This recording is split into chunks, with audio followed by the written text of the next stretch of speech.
This is VP4 TV. Here is a list of scheduled upcoming matches in this year's VP4 2022 World 10 Ball Championship. I will try and stream as many as I possibly can, although time zone differences will be an issue. I must thank those players who take this into consideration when arranging their matches. Please subscribe to my YouTube and Twitch channels to join in the stream chat.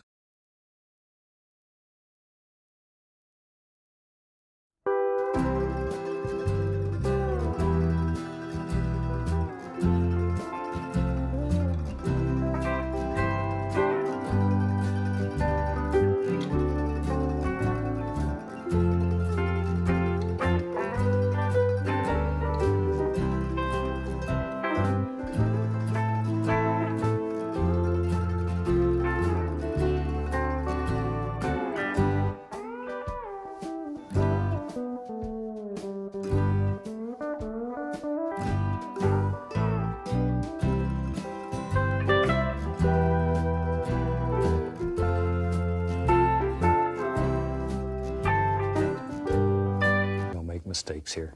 We just have happy accidents. Put 'em up! Put 'em up! Welcome to VP4 TV. You're watching a Tactical Genius production. Please welcome your commentary team for this match, 9ball.com and Super Admin aka Steve Chapman, CEO and President of Celeris, Inc. Good luck to both players and have a good one. Well, that might not be strictly true. Steve said he could join one of the matches. It may well be the second one. We've got two matches today. Welcome to VP4 TV. Welcome back to Virtual Pool 4 Online. Good afternoon to everybody. Welcome to Cobra. Welcome to Wit. Welcome to Dwight and anybody else I might have missed. I couldn't quite see the chat. I could see it now, but I couldn't see it with that other background. As you can see, we have the match between BEDHEAD from Sweden and Machine from the USA, and that is about to go in about 5 minutes time. And the other match, in fact, the other match is in 2 hours time, and we'll have a look at that one. I had to put the names in manually because they're too long to fit on the bottom thirds. So we have an all-UK affair between SMOKIN Sid and SPECTREDAWN. I think these are all second round matches, and they should promise to be pretty good to watch. We're expecting a good standard from these 4 guys. Anything less would be unexpected to say the least. I haven't seen a lot of SMOKIN Sid. I'll say that, because he's not been around that long. I mean, he has been around Virtual Pool for a good number of years. He's one of the old timers, but I haven't really seen him in any detail in Virtual Pool 4, but we're going to get to find that out, provided everybody turns up. Oh, going out for a Ruby Murray. I wish I was going out for a Ruby Murray. But I wouldn't go out for a Ruby Murray, I'd just get it delivered. And then you can watch the 2 of the matches. But anyway, that's the second match that's up tonight. The first one, BEDHEAD and Machine now. Cobra's already laid it on the line. 17-14 to BEDHEAD. And Wit is going down a similar route. He's been less generous. He's going 17-12. And no, I mean, I've told you this before, guys. I had one Vindaloo, and I chose a medium one rather than a hot one, and the medium one nearly blew both ends of me away. But when you pay that amount of money for one of them, you don't throw it in the bin. I ate the bloody lot of it, and I'll never get another one. No way. Good evening. Hola to Jose. I wish Cheeky Chico would turn up, then he'll have somebody to talk to, the poor guy. And I'm going to be slurping the remainders of my coffee, so excuse me for that. I need some caffeine injection before this starts, because this is going to be more than likely a 4-hour stint again. But I would say that judging by the level that Machine has been at, is not quite as clinical at this high end that you need to be to win these things. So I would suggest that, you know, Bedhead should be the favourite, but we all know what can happen. The break can go against you. It is alternate break. Remember that one, because that's the thing that can play a huge part in this. And dry breaks. I mean, it's always stating the obvious, but if somebody gets a bad roll and the other player gets 2 or 3 racks in front, then we know it's tough. So that's the beauty about it. Nobody really knows what's going to happen, and there'll be lucky breaks, there'll be bad breaks, and it's who can hold a nerve. We've seen some pretty close matches recently, and we've seen that regardless who you are, the nerves do play a part. Everything starts to twitch, and it's who's going to hold out the longest and put it away when it matters. Well, Albie's obviously had his nose put out a joint by Cobra in that last big tournament, so Albie will be doing the right approach, making sure he's got his footing and that he's ready to go the distance again. Now, Bedhead arrived a few minutes ago into the lobby, and we are right on the hour, so this room is about to go up. Now, Machine has just arrived, so we've now got a match on, which is good, and we are waiting on that room going up, and we will be in there. I don't know whether the cloth colour's at the right setting. I can't remember. It should be, I think, because I don't think I've done anything since last night. So we should be all good to go. We'll have the lag for the break. No jump cues. All non-obvious shots should be called. Banks and combos in general. And then, of course, the 10 ball is an automatic call shot by the game. But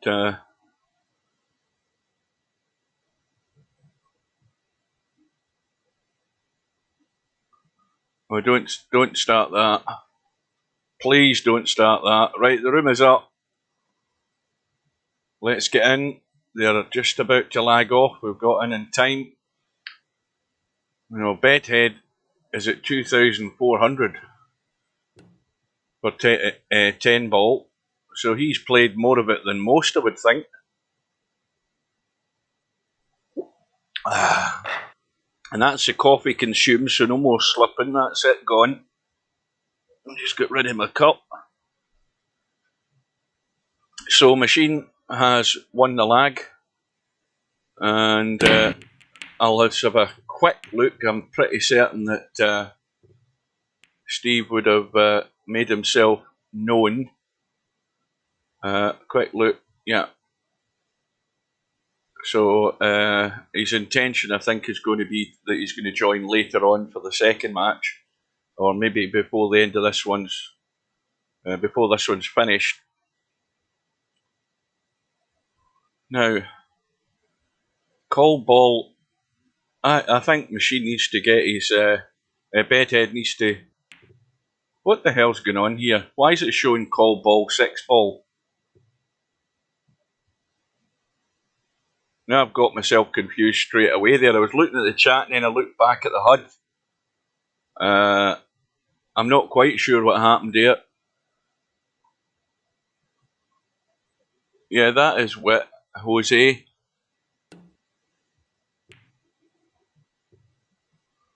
Well, Cobra's a bromide.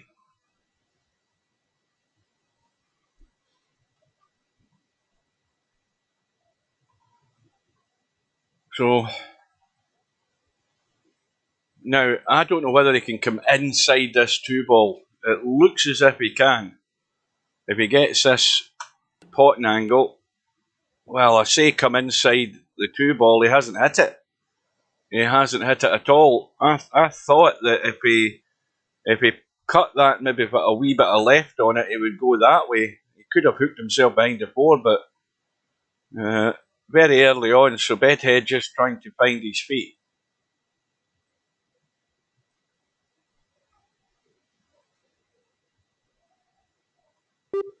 But he's got away with it. I think he's got good cover.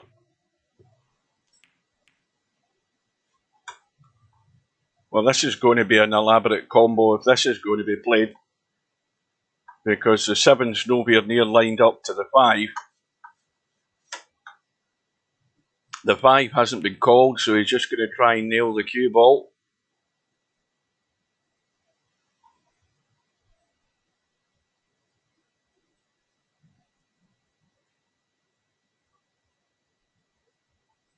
So it's a call on the 5 ball, hoping in the off chance that he might get lucky, kicking this 1 ball.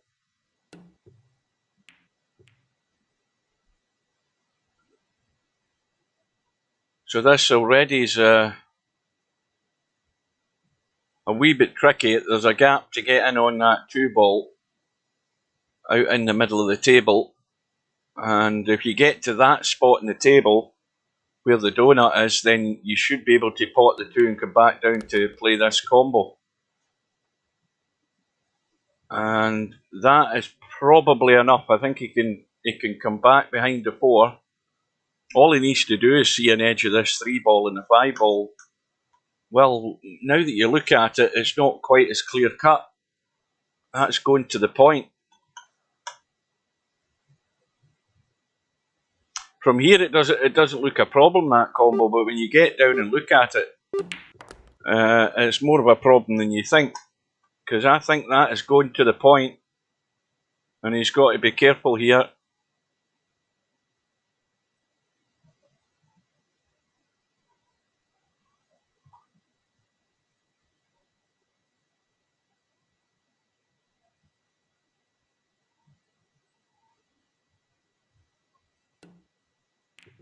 Yeah, he's played the billiard instead. Of course, no 100% guarantee he was going to have a decent shot in the 3.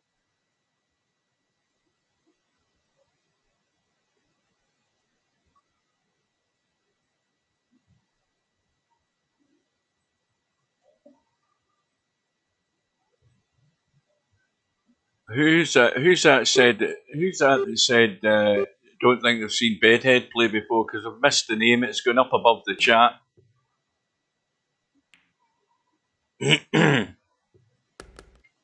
Well, 4 ball was called, but again, cue ball hasn't finished good.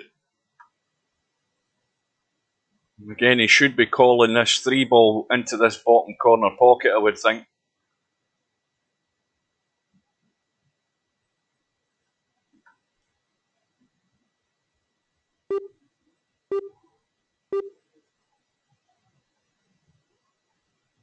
Oh, Interchange X, good afternoon. Or good morning, whatever time of day it is, wherever you are. Well, BEDHEAD was well away from that, so this is the best opportunity now that's come to Machine to get himself first off the mark in this match.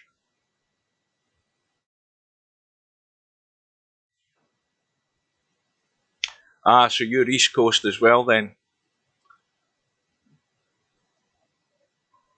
So ball in hand,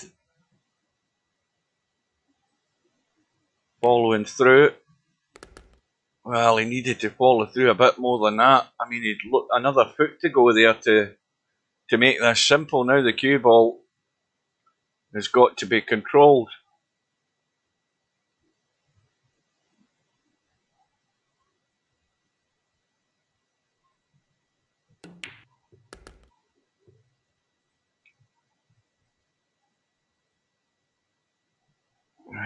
Let's have a look and see what it looks like.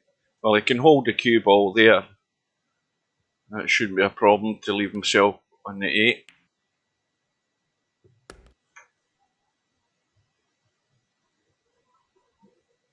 Now, ideally, he would, well, he's got a couple of choices, but he's going to play it soft. And the reason this is a problem is because then you're more than likely going to be playing a draw shot or a stun shot, and if the angle's good enough, it looks as if he's going to be running around, and the pace is good. You don't want shots to get in the 10 ball where you have to run the cue ball an awful lot, because you just never know where it's going to end up. But he judged it well, and he does get off the mark, and the break goes back to Bedhead. Welcome to Bill.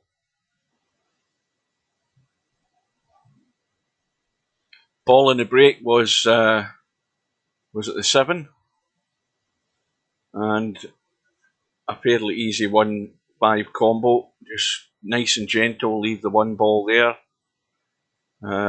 He doesn't want this 1 ball to go in if he can help it, because he's not guaranteed to be good in the 2 ball. He has to be aware of that. He wants to just leave this over the pocket if he can, and that'll do it.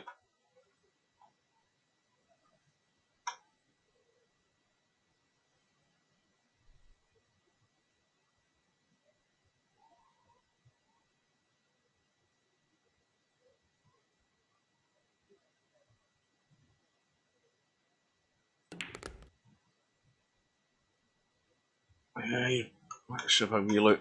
Well, you see, it's one of them where it's just a wee bit fiddly.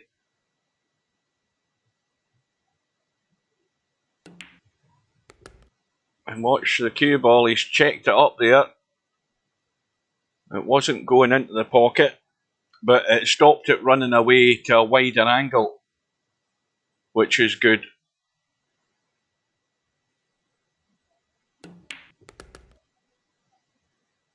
Four ball goes clean past the 6. And so it should definitely be 1 rack all. I can't see Bedhead even doing his best to try and mess this up. I think it's very unlikely.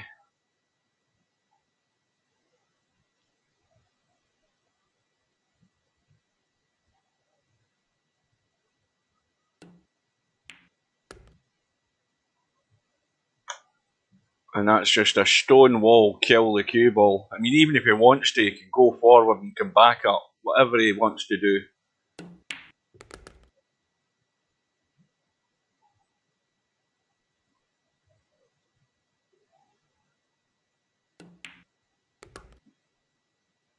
So at the moment, it's ended up going with the break.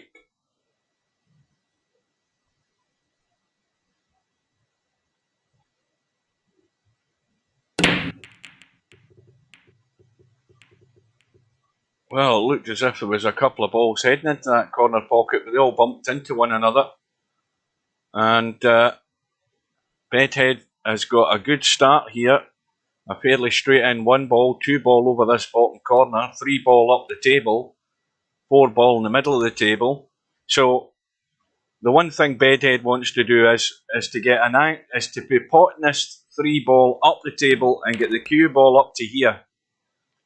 He doesn't want to be coming the bottom side of it, although he can still get in the 5 from there. But the simple way is to get top end of the 4. He looks as if he's coming back to leave this 4 long. No. Well, you see, well, he can come back with a bit of bottom and right. A bit of bottom and right, or even sort of play. He's got a wee touch on it. Because the right English, when it hits the rail, kicks the cue ball that way. And now the trick is getting good on the 6 ball from this line.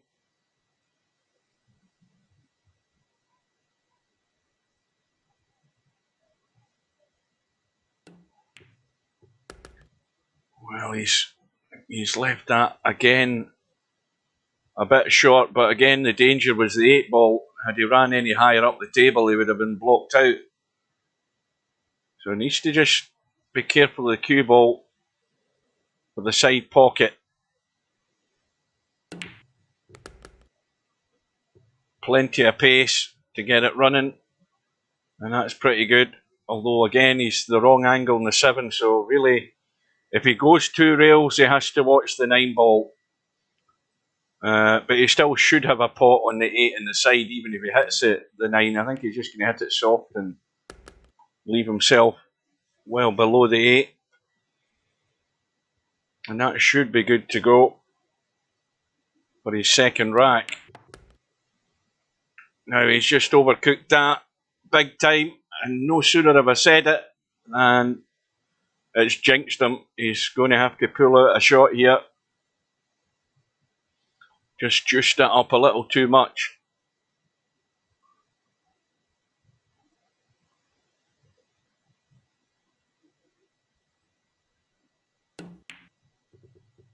Oh, it wiped its feet. Let's watch a replay of that last shot.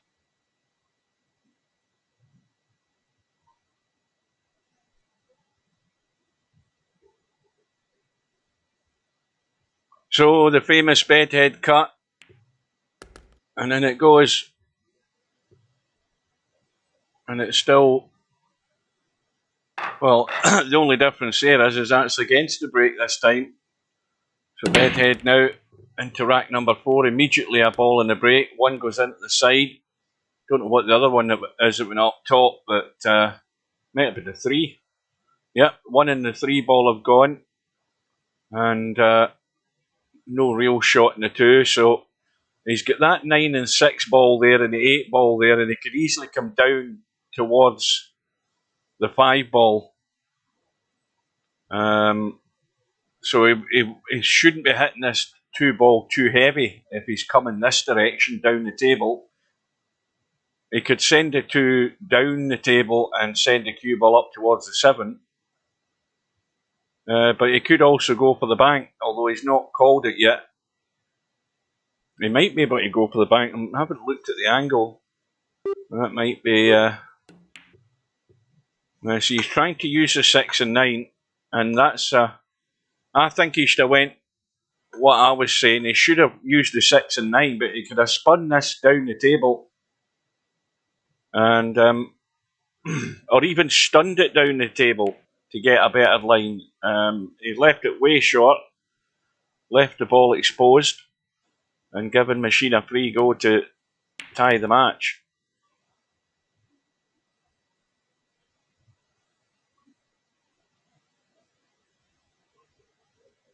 And once again, this has to go high, up in that gap, up towards the 8 ball. He's just overcooked it slightly, but this time he's got room to run the cue ball.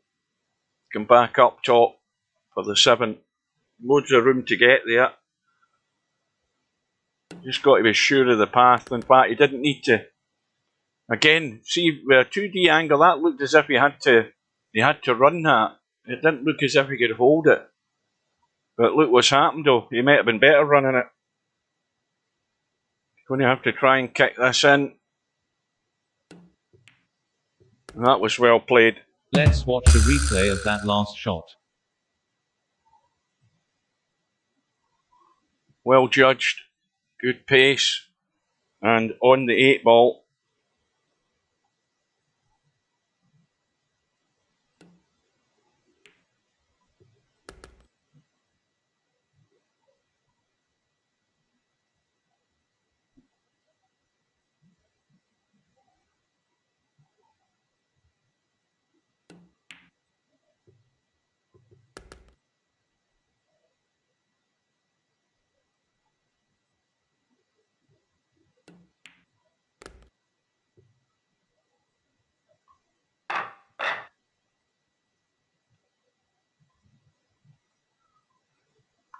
So into rack number 5, and Machine stole the break, or stole the rack off Bedhead there on his break. The 10 ball has gone in, it will come back up.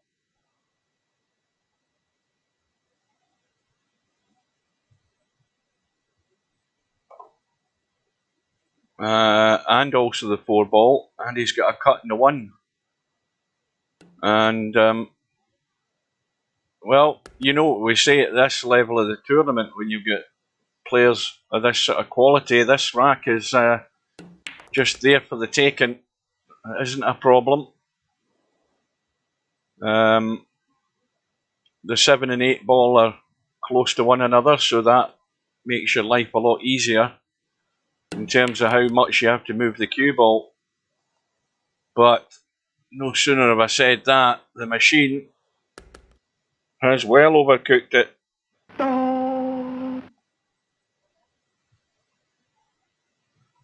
And ball in hand for Bedhead, and he'll just feast off the scraps here, because that is one that has got away for Machine there. Overhit that by a country mile.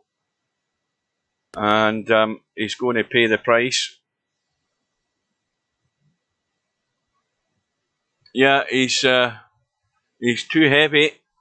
But again, you know, we're only, what, 4 or 5 racks into the match, so, you know, once he's made 1 or 2 of those mistakes, he'll soon learn. You would hope he would, for his sake.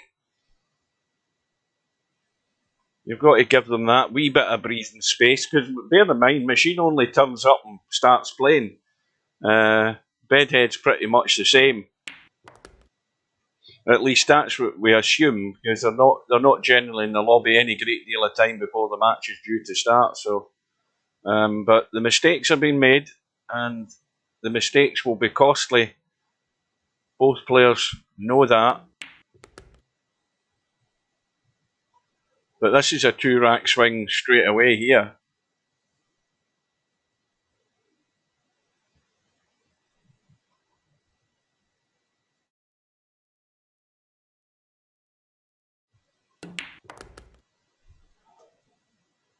And that's exactly where you want to be, either just below or just above that side pocket, and you'll have a good potting angle in the tent. You'd make your life very easy.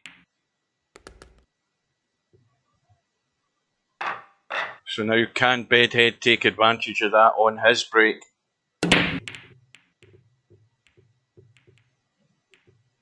Doesn't look like it. And, well, it's got to be the bank. This looks fairly plumb for a bank shot in this 1 ball. You'd expect this to get in most times, although looking at the way he's lining up, well, I think he is. And maybe he was just contemplating or having a look at the table. The only worry for him is that the 2 ball is way up the other end of the table. He's nudged the 5, which has held him in a decent line for the cut. And now he can just drop this in gentle. Let's see if we can get the touch, and this has got loads of leg room to work with here. And now the big test. The make or break shot is getting on the 4, which is guarded by the 7. And he's gone the right side, right into the gap. It's just gone a wee tad too far. But this is where he's going to have to let loose. And that again was well controlled. And now he should be good enough to hold for that 6.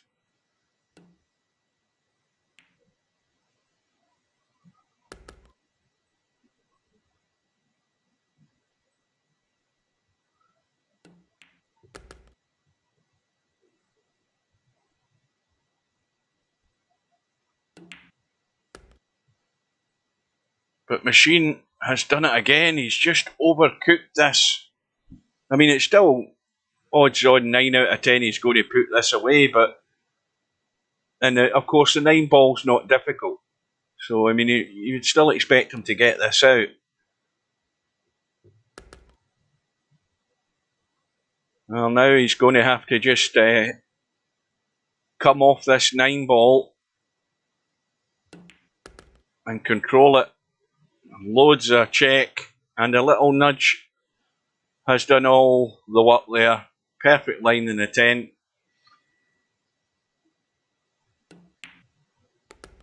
And we are back all square, and the break goes back to Machine this time.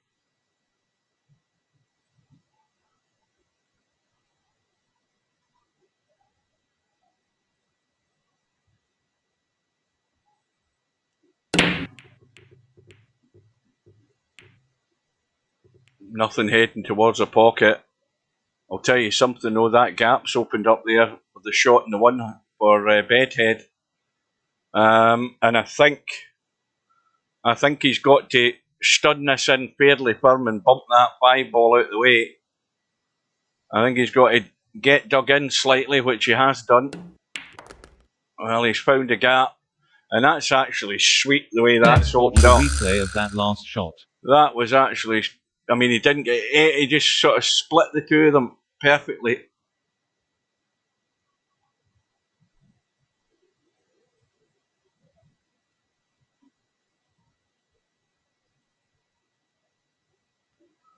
Well, we know where the problem is. On that right-hand side where his cue is at the moment. That 4 ball on the rail, 9 ball guarding that top right-hand corner pocket. And he's the wrong side of the 3, so this cue ball has got a big distance to travel to get top side of the 4. I can't believe he's going to try and play the combo on it. Now this needs to miss the traffic, and it has done. And that's probably about as good as you could expect. Now you can jab into this, just dig off the rail and come back between the 5 and 6 by the look of the angle, just to get the shot in the 5. Well, he's came the other side of the 6, which is fine because he can comfortably see the 5. Now, just coming back, making sure he didn't run into that or catch an edge of that 7. And now he might need a wee bit of spin, a bit of left-hand side just to control the cue ball and get the line right, which he's done. And now this is as simple as they come. Nothing to do with the cue ball other than just make sure it comes out into the table, roll the 8 ball in, and get the cue ball well out into the table off the 9. And Bedhead will be back into the lead.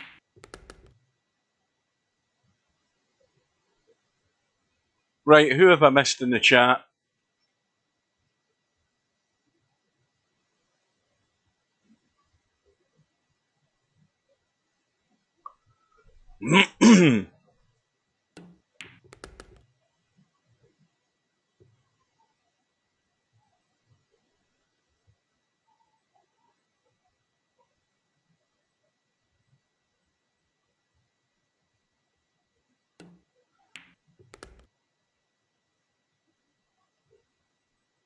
Now, bearing in mind I watched the matches last night because I was in commentating. What match was it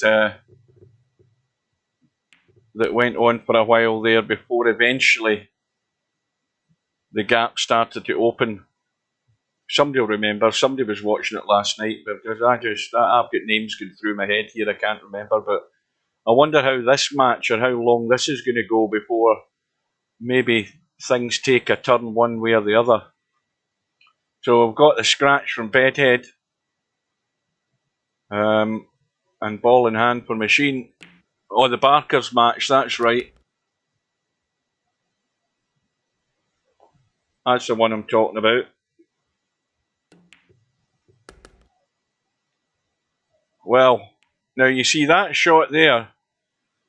If he knew he was going to be taking that line, would he not have been better to bump that a bit firmer? Because he was guaranteed pretty much he would have had a shot in the 3. He might regret doing that, but he's going to have to play a pretty damn good shot to get this short side of the 5. Well, this weight looks reasonably good, and that's excellent. Let's watch a replay of that last shot. If you're confident in your control of the cue ball and the pace, and you can get there, then why start bumping things? That was well done. It looks as if Machine seems to have settled down a wee bit, found a better touch there. Well, this is still a test.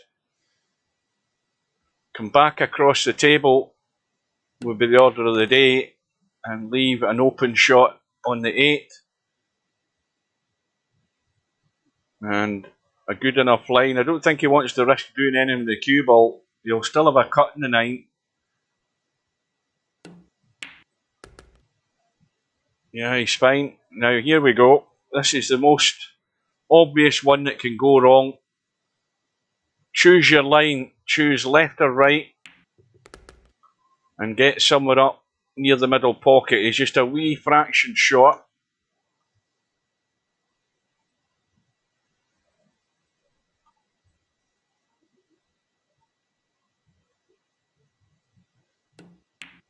But no problem. And all square again.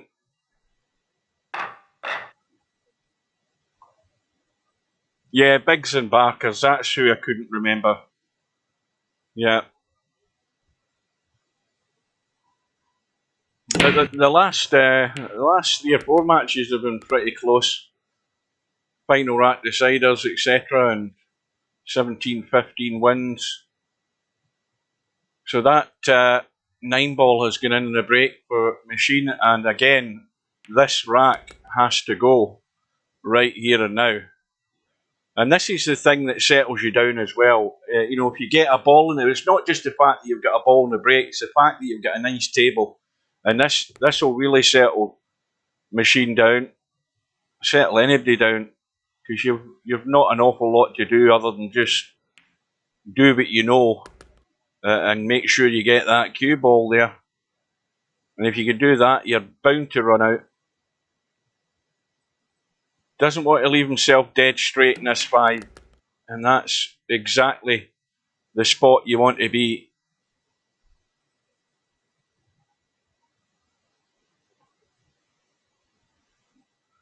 Well, that's a name I've never seen before.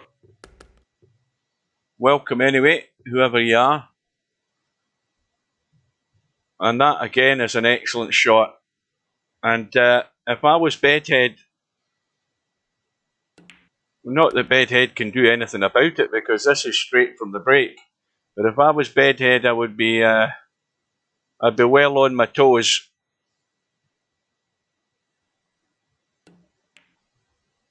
Did anybody see the video on Facebook? What do you call him? There I go, I've forgotten the boxer's name again. Tyson Fury. Has anybody seen the Tyson Fury video on Facebook? That's funny. He's goading Anthony Joshua, but he's got a guy next to him doing impressions of different people. You've got to see it, it's a laugh. He's doing Donald Trump, and then he's doing Mike Tyson, and then he does Joe Pesci, and then he does Joe Pesci's pal in Goodfellas, what do you call him? You know who I mean. You're looking at me. I've forgotten his name as well. He does all those voices. You've got to have a look at it. Get onto Google. Yeah, De Niro. Get onto Google and just do Tyson Fury and whatever. You're bound to find it. It's 2 or 3 minutes long, but it's a laugh. Welcome to Popman, my main man, Popman. Oh dear. Well, Machine with a 5-4 lead, but with the scratch, ball in hand for Bedhead, and it's going to have to be a 2-8 combo.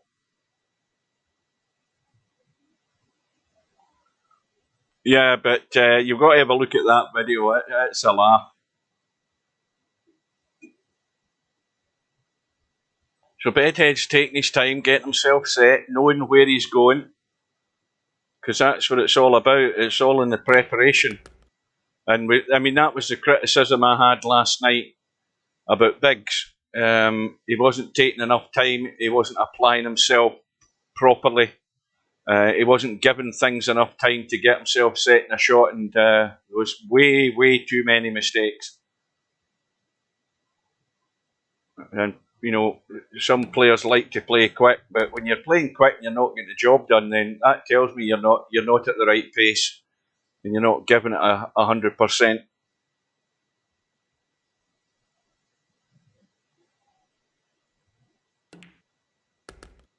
But I think this could boil up to be a pretty good match for starters tonight. This could be a very good appetizer the way it's going.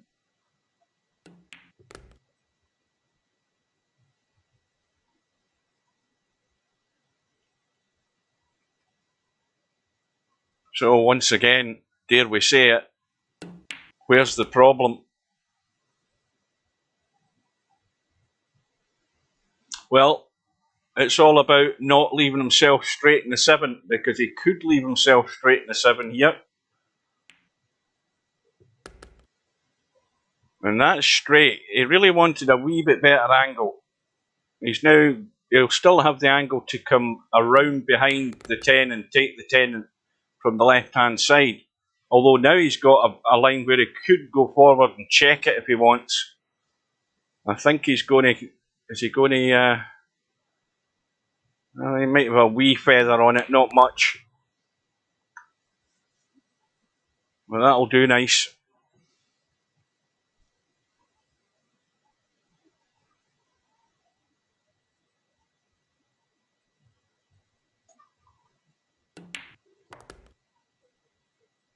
Well, you see, that shot I was talking about there, straight in the 7, I would agree there's nothing wrong with it, but it just means that you've just got to be that wee bit more careful on the next shot.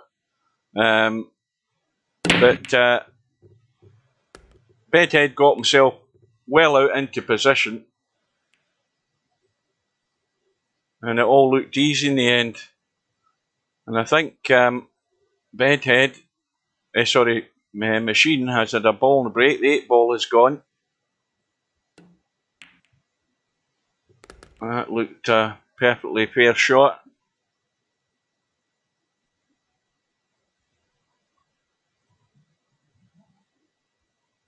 Yeah, that's a surprising thing, because I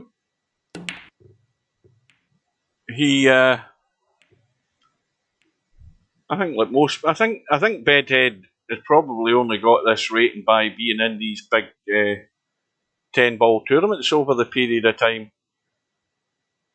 Because this isn't the first 10-ball we've had, and I can't see that he plays in any other 10-ball tournaments, and I think most of you other guys would testify to that. So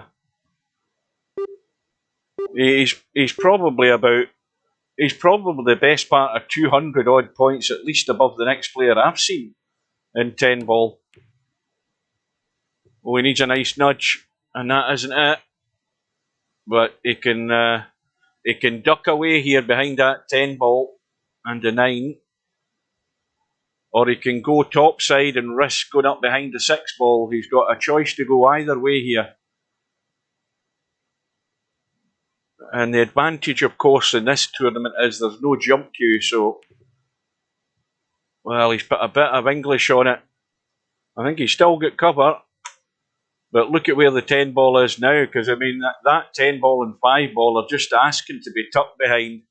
So you've got to be wise to that. But Machine's got more problems than that to deal with, because he's going to try and kick this 3-ball into the side.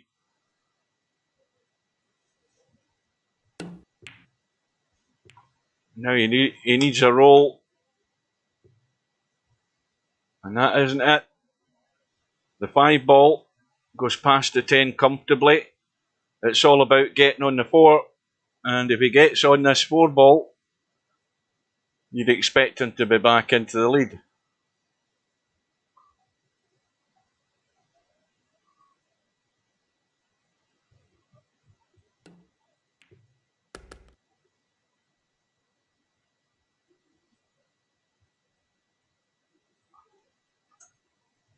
That looks pretty good. Nice angle to either come inside the 9 and 10 or just go up into the middle of the table. He's got the spin on. Where's the cue ball going? He's fine.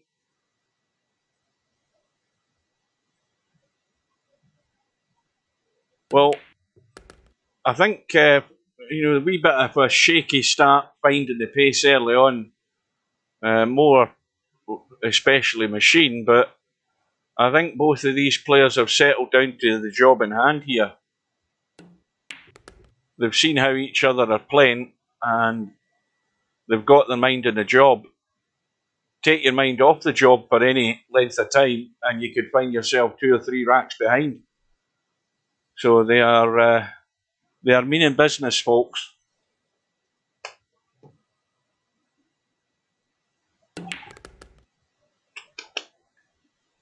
Oh no, according to Steve last night, he said, you know, I had went into the room like half an hour before the stream started because he was ranting away in the chat saying this guy's doing this and this guy's doing that. And I went in and I said, look, just quit the room for God's sake and go into another room and you'll get the rating that you lost back in about 10 minutes. And he wouldn't do it. So I just called him an idiot and left. But then eventually the guy came back.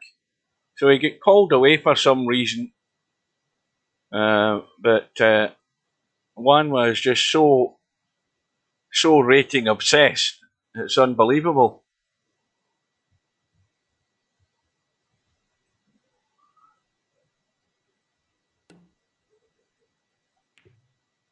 I've got friend requests in VP. I've got a whole stack of friend requests, Popman, from people I've never heard of, and they all just get binned. If somebody sends a friend request, but they don't send a message and say, by the way, I'm so and so, and I don't know who they are, it just goes straight into the bin. So Bedhead on his break with a 6 racks to 5 lead and a proper mess to deal with. Now, when I say a proper mess, that 7 ball goes.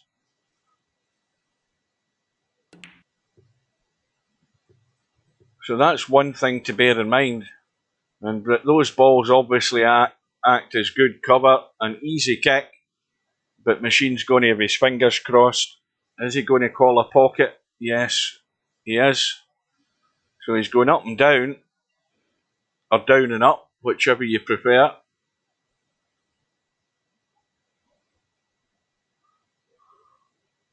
Yeah, someone maybe just to the right of that diamond. Oh, that's not a bad effort. He just got it too much inside. And it might be the attempt for the 3 fouls here from Bedhead. I think he can maybe push that 3 past the 7. And this is a test of your confidence and touch.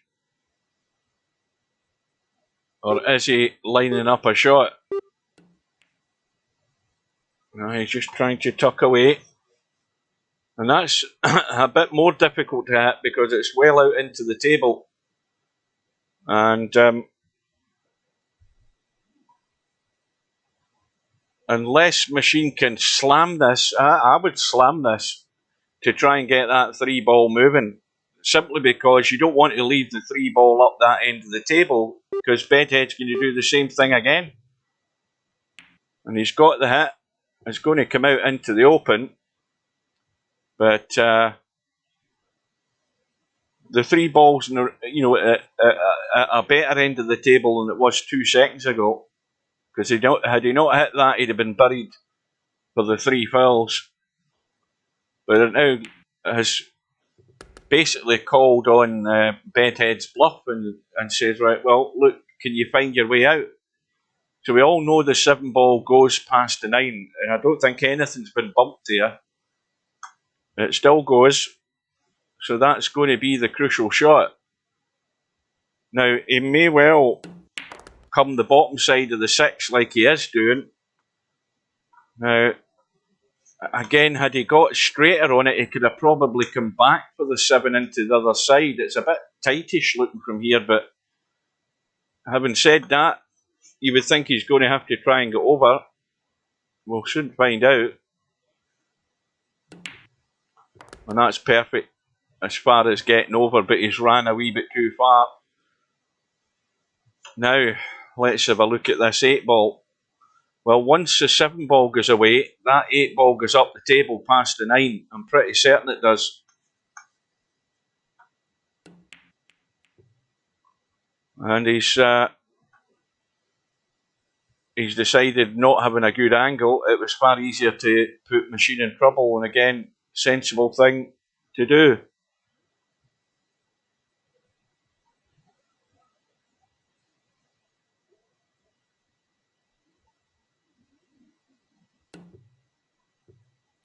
Yeah, we haven't. I mean, I'm pretty certain it's him that's sending all the friend requests, by the way, unless somebody's already said that. I'm pretty certain it's him, because they're all strange names. He must have about 130 profiles in VP4.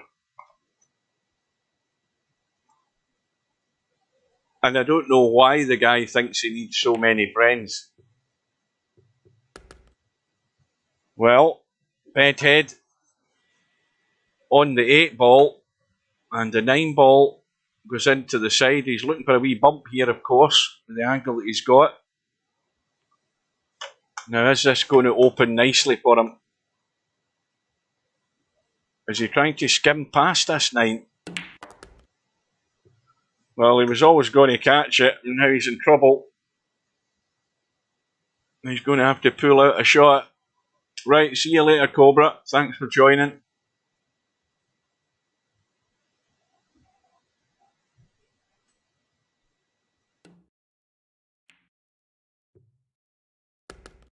And again, well controlled, nerveless shot by Bedhead, and it's going to give him a 2-rack lead.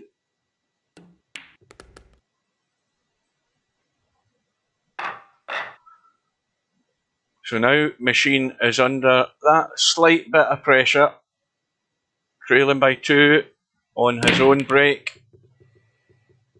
Cue ball trying to go into the side, but nothing else is trying to go in. The 5 ball's thinking about it, but it's not got the legs. So it's dry.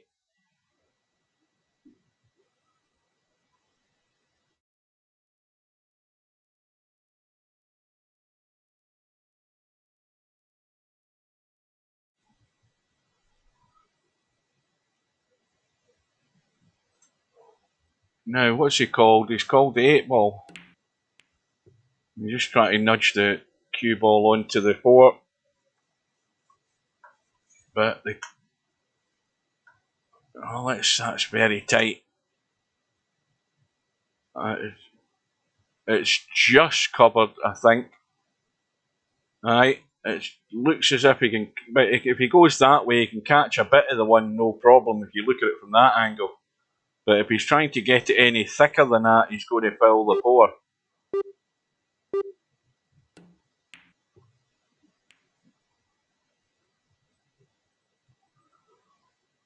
I don't think that's going to work.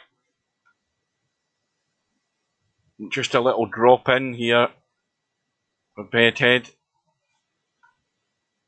If he lets this cue ball leak away, he'll block himself out in the 4. He might go 2 rails again, just to be certain, rather than trying to nursemaid it in. And unfortunately, or fortunately, one way or the other, he's hit the 9, but at least he's still got a shot in the 2, and now he's got nothing to do. Even if he comes across and bumps the 6, he'll have a shot in the 3, you would think.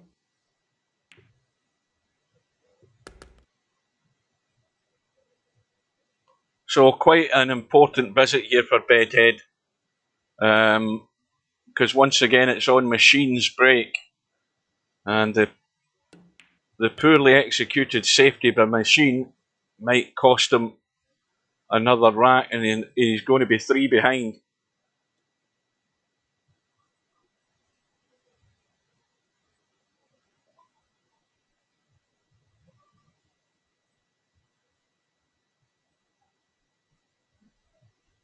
Well, you've got to have the all-round game to win these big events, and you've got to know when to wind it in, when to duck away.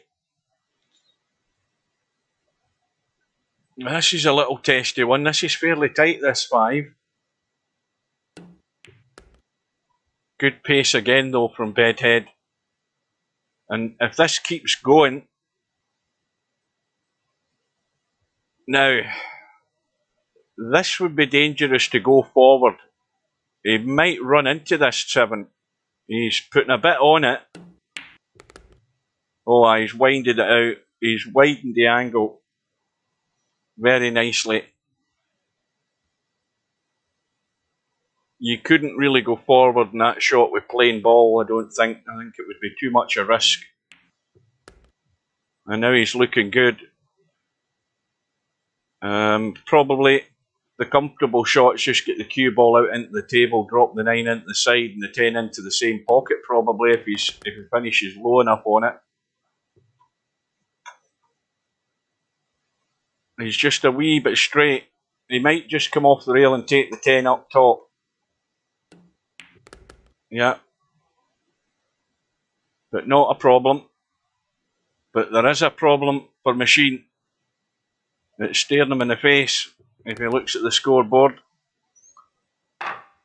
Trailing by 3 and BEDHEAD breaking off. In rack number, what is it, 14?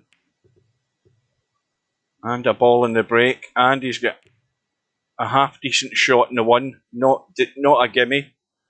But he's got, again, think about the cue ball, because we know the 2 ball passes in to this bottom right corner. It goes in past the 10 as well.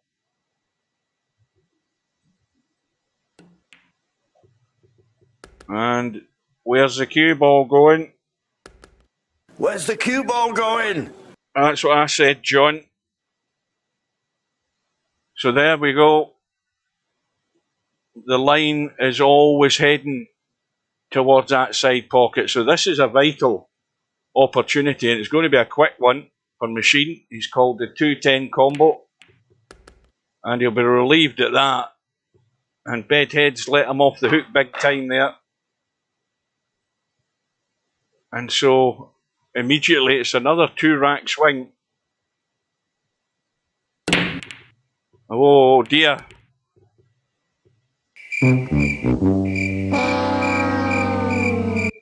No sooner has he taken advantage of it than he's given it away. The scratch and the break. And BEDHEAD studying the table. He had a quick think about the 110 combo, but he's given up that idea rapidly.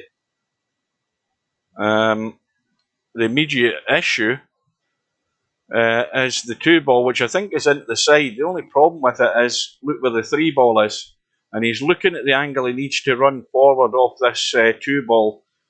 And that's why he's given it some thought.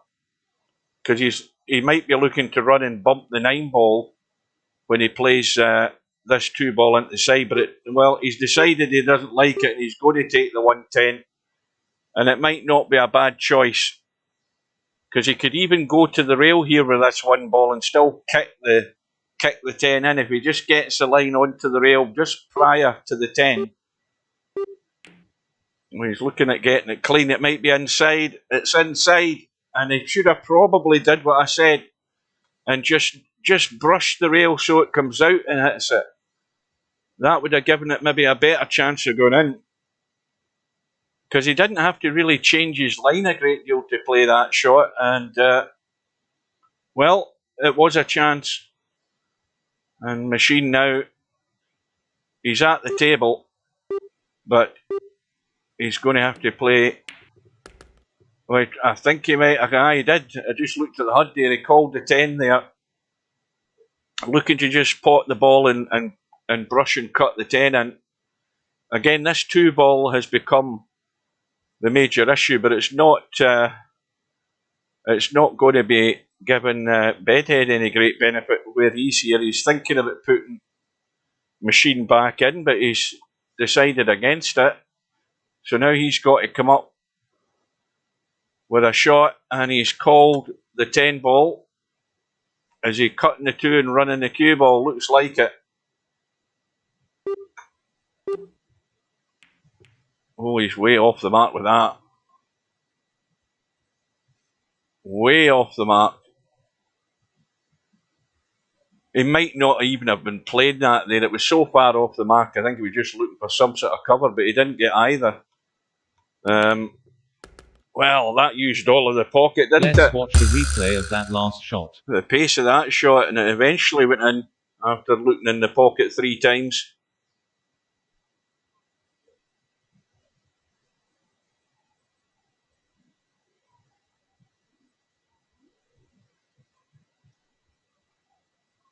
So no shot in the 3.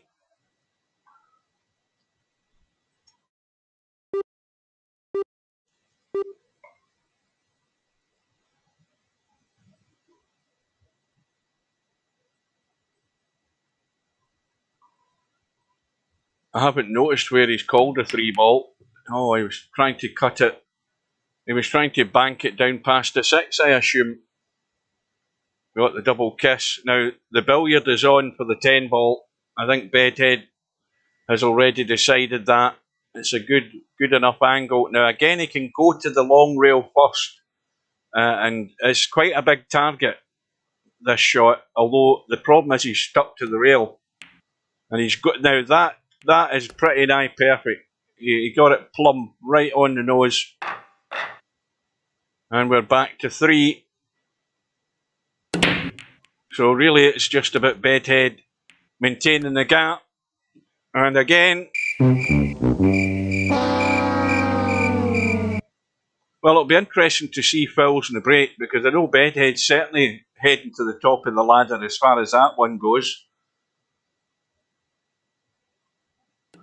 And Machine is getting his chances, albeit they're not easy. And where this 2 ball is not easy to try and get out of there. The 9 ball's a problem to come down here for this 3. This is going to have to be worked big time.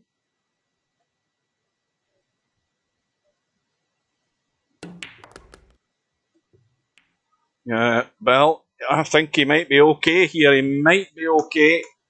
Well, he most certainly is.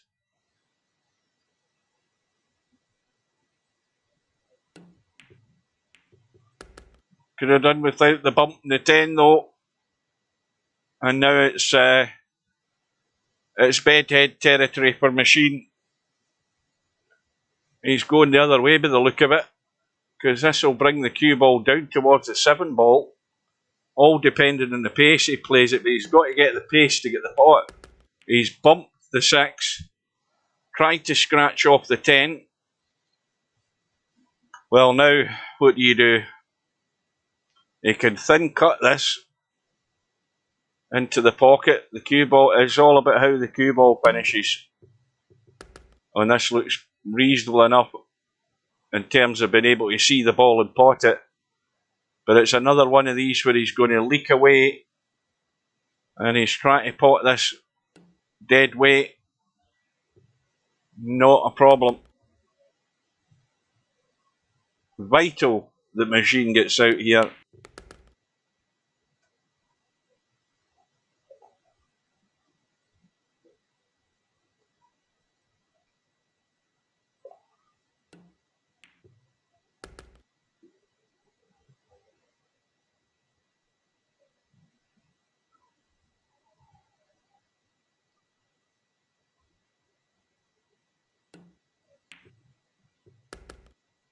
So Machine also has the break back to him. Trailing by 2 again.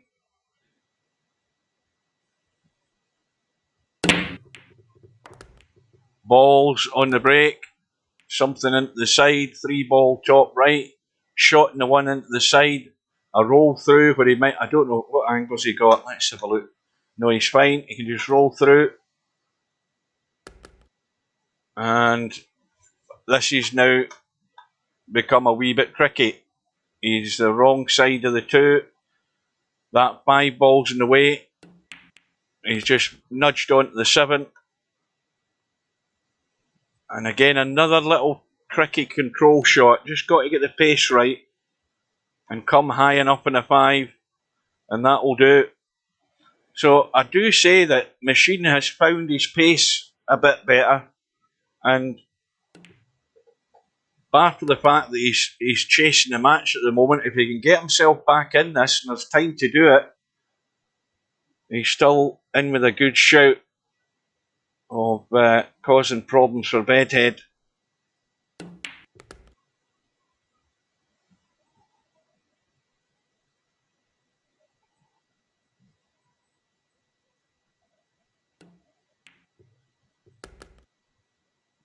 Just a straight roll through, nothing fancy. So the break goes back to Bedhead, and he's under a wee bit of pressure to maintain his lead.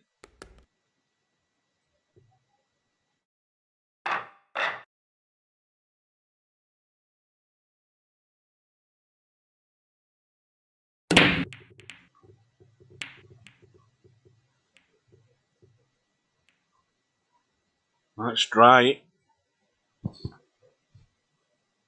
It's dry. And the one ball is on. Now, I think he's got to leave that 2 ball long, I think. Is he going to try and get up and get it in the side? Nope. And that's not a great line. He's going to try and come back into this gap, and he ain't got there this time. And just as we're saying that Machine has found his touch, it's went straight out the window there.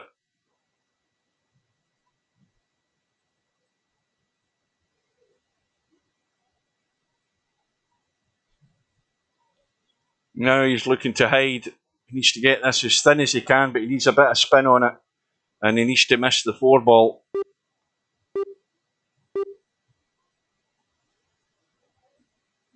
He has to miss the 4. It needed a wee bit more pace, but at least he's got distance. And as I always say, if you don't get cover but you get distance, it's still a problem. And this is a delicate little shot for Bedhead if he's going to try it. I don't know whether he's got enough room just to drop in behind the 6 and miss the double kiss. He's not playing it though, but he's looking for better cover up in that corner, and that will do nicely.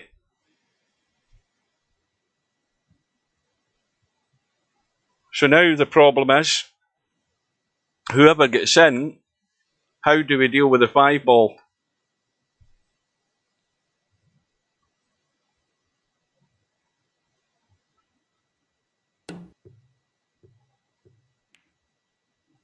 Well, I know how Bedhead should be dealing with it. He should be using the 5 ball to pot the 3 into the side, thereby breaking the lock up there and still being on the 4 ball. Now that to me would be the shot, because it's kind of crazy trying to find your way onto that 5 ball when it doesn't go anywhere.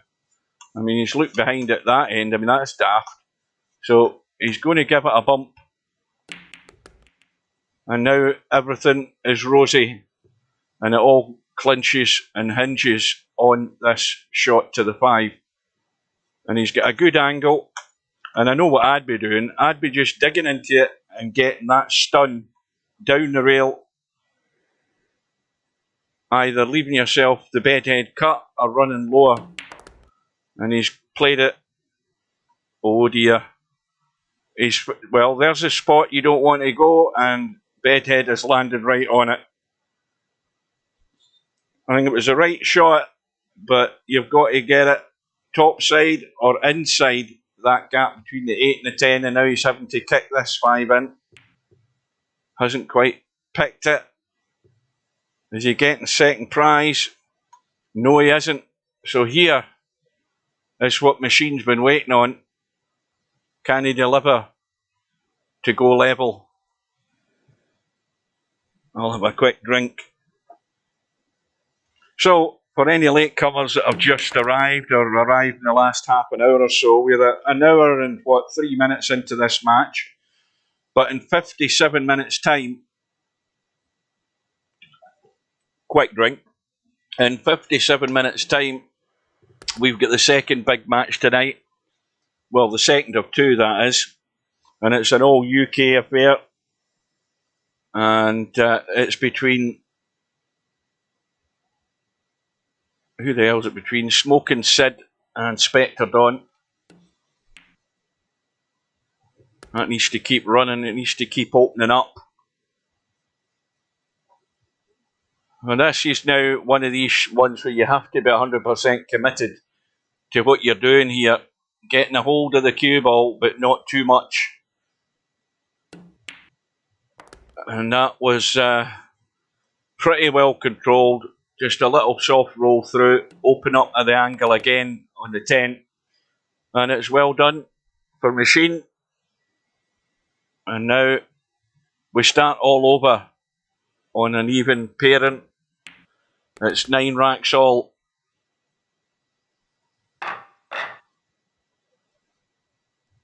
And that was a huge sigh of relief you heard there from Machine to get himself right on line with BEDHEAD. And ball's going in the break. Trouble with... Where's the cue ball going? That's the trouble. No sooner have we said that than bang, it's another scratch in the break. Well, I'll tell you, we'll look at these fouls in the stats after this match. I'll bring up the stats for just this match because it's going to be making interesting reading. It definitely is. There's been scratches in the break. There must have been, what, half a dozen now? Not far off it, at least.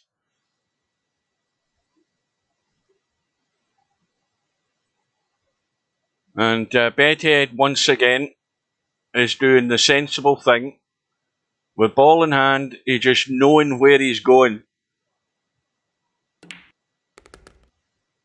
And that's always the right thing to do. Before you commit, be sure you know where you're going next. I keep saying it. But it's so true. You don't commit to a shot until you know where you're going in that next shot. And if you keep to those rules, and not only that, obviously, but you can execute the shots, then you're pretty much surefire to get the job done more often than not. And he's just found a little gap between the 5 and 6. Nice angle, nothing to do with the cue ball, but get high enough on the 5. And that makes his life so much easier. And if this is the right angle, it's just a little stunt. Again, a little dinky stunt. Or a little soft one.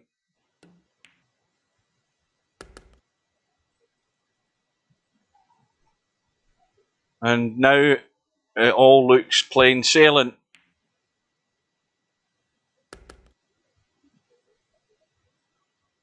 Now, does he prefer an angle in the 8 to just come back down the table? See, he's got the angle, now he's got a choice. Does he just nurse it in and leave the 10 long, or does he run down the table? He should be able to judge the pace to take it in the side, but he's going to leave it long. And you've got to trust your instinct here in this pot, because you can very easily just push them offline.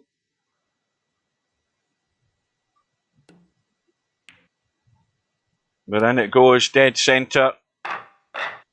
And the lead has been defended, and also that was on Machine's break.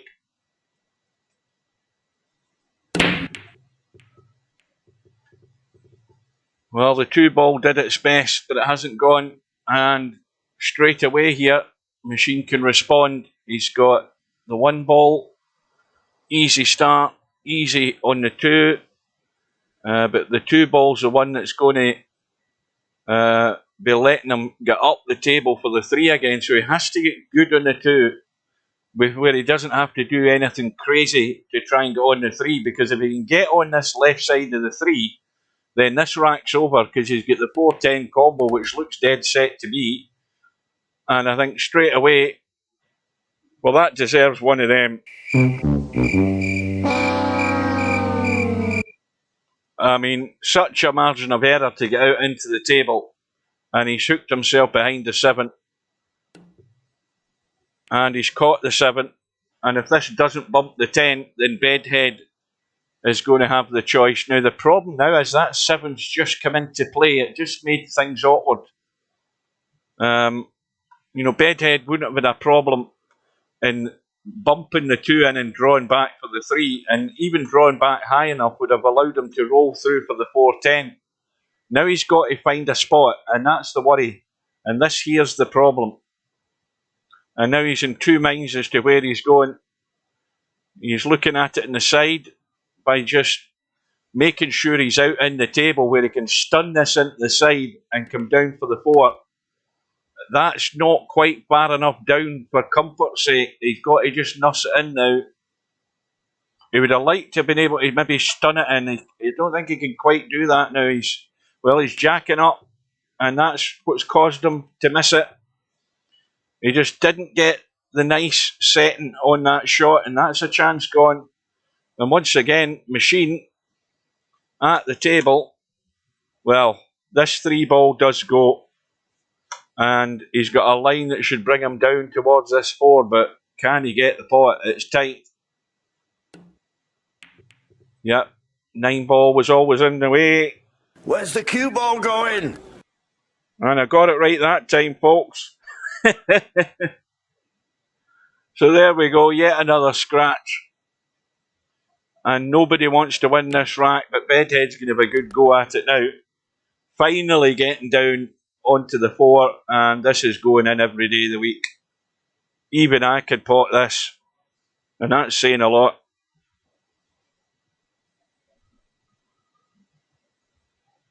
And the gap is going to be 2 again.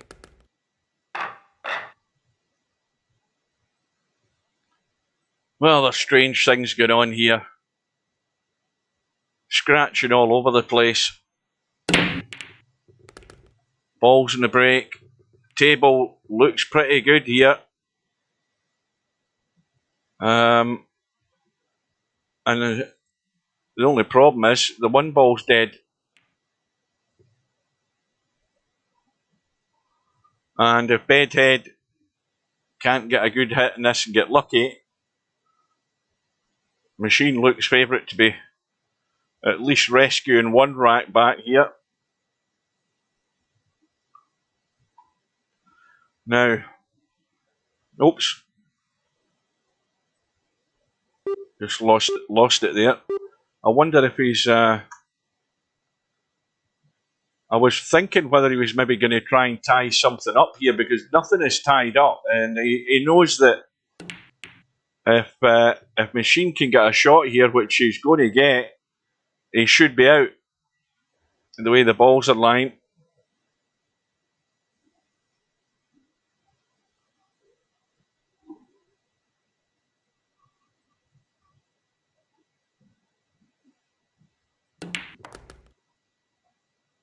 But again, it's under pressure. And the 5-ball is the only problem ball. The 7-ball is guarding that 5-ball. It's a hindrance. It plays in your mind when you're trying to get there. And he's already overhit that one again.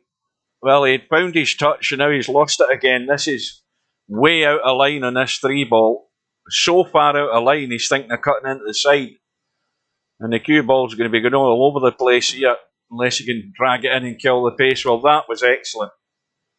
Let's watch the replay of that last shot. That was an excellent shot. Dragged the pace all off the cue ball.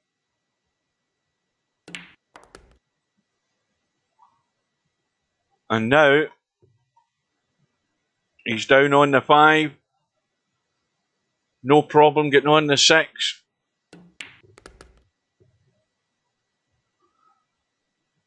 Well, you've got to go forward, haven't you?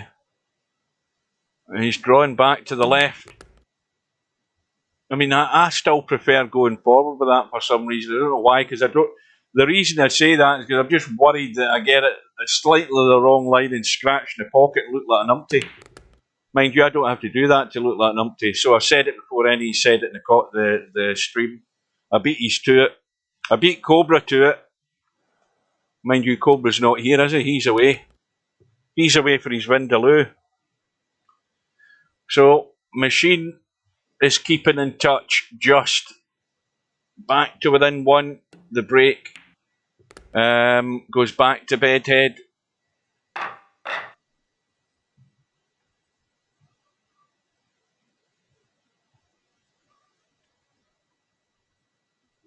But it's one of these matches where you think something's going to turn for somebody that's going to be the telling period of time. Maybe a couple of racks or something it's going to happen. What it'll be, we don't know. or it could just well go all the way. Well, this is certainly not going to be run out of this rack. 7 ball in the break. Shot in the 1, shot in the 2, 3 ball over the top right hand corner pocket. 4 ball down here with nothing to hinder it really. 5 ball, not a problem. So really what you're looking for is an angle in that 5 ball to either bump the 10 or bump the 8, but something has to be bumped, because there's no way you want to be trying to cut that 8 ball from that top end of the table down this rail. Not if you can help it.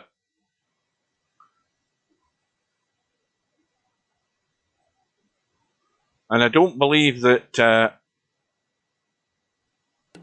I mean, he'd be really unlucky if he got on this 5 ball and broke the 10 and the 8 ball and still didn't have a shot in the 6.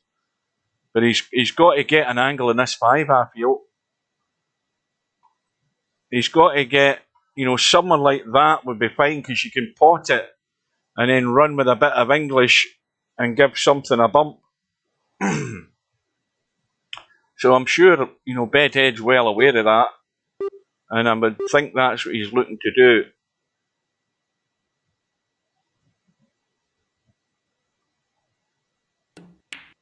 And that will do nicely. He's bound to bump the 10 here. He's just going to drag into this, but if he gets it too thin, then he might run into the middle of the table and not really have a great shot in the 6. Or is he going to just try and get to the 6?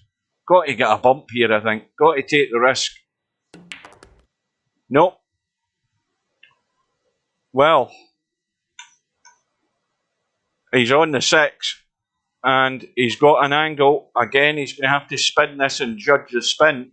But if he gets it right, he could get an angle off the rail where he's running down into the 10 ball. But that's going to leave a really ugly 8 ball up the rail. So I think he should have took the risk on the bump. But, well, what's he thinking? Is he think this is asking for a double kiss here? He's got to be calling the 10, or he's calling the 10, but it doesn't look good, does it? Not to me anyway. 10's off the rail. 8 ball looks like a double kiss. No, he's just trying to tuck it and get safe. But he's left the bank on, and I think that Cobra might have missed a trick by going for the breakout, and he refused it, and he hasn't left it safe. It's a bank, and that was a hair's breadth away of going in, and Bedhead may well get away with it. I don't know what you guys thought, but I think he should have took the risk earlier on. But he's maybe going to get out of this rack and regain a 2-rack lead here.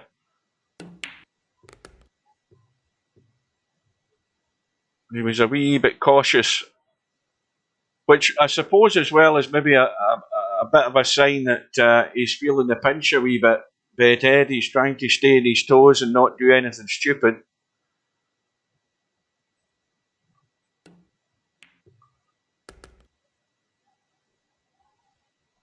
He's going to leave that all up to Machine, because Machine's the one that's now trailing by 2 racks.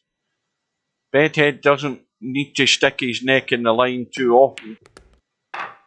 But then again, he doesn't want to become too cautious where he starts backing away from playing the right shot when it comes to him. So, Machine's break in rack number 23 is dry again. And this has got to be worked, this cue ball here on this one. Nice nip back with the cue ball. 3 ball isn't an issue, but Again, it needs that angle to come right down for this 4.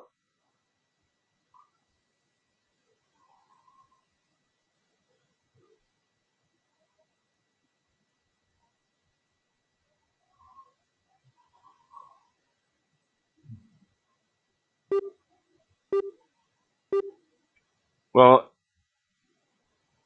he could end up trying to go 3 rails with this 3 ball, depending how he finishes on it. And he's dead straight. It's going to need a lot of work to get this cue ball anywhere near the 4. And the line that he's going, yeah, he's going to come to this pocket. Where's the cue ball going? Yeah. I didn't like the line he was on. And so, it's another scratch. And Machine with ball in hand. But, well, the 8 ball isn't really a problem. It's just that you don't want to be potting it and running into the 10. And of course, you've still got the 9 ball to go as well. Forgot 9 ball sitting there. But again, it's another opportunity that Machine probably shouldn't have gotten. And he's just, well, he's still got to get this rack and see it through, but he's still staying in touch.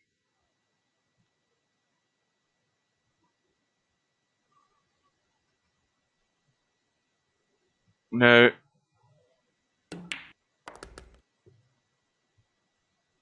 I thought, again, not having gone behind the shot there before he played it, I thought he was going to bump the 9 there.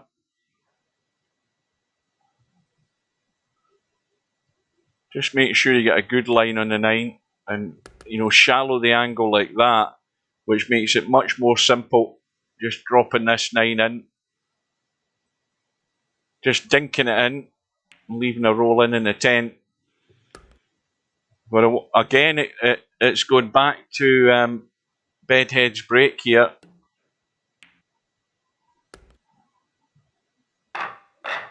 And Bedhead again is going to be under pressure. He's 12-11 in front. The lead is slender. And immediately there is nothing going in. And Machine is going to have a shot in the 1. And I think if he just drops this in dead weight, he'll have the cut in the 2 down into the bottom right hand corner pocket. Nothing to do to go on the 3 and nothing to do to go on the 4 and 5. Once these 2 are opened up and gone, the 6 ball is going to be well available. And well, this is the level you have to be playing at. You have to be able to deliver these.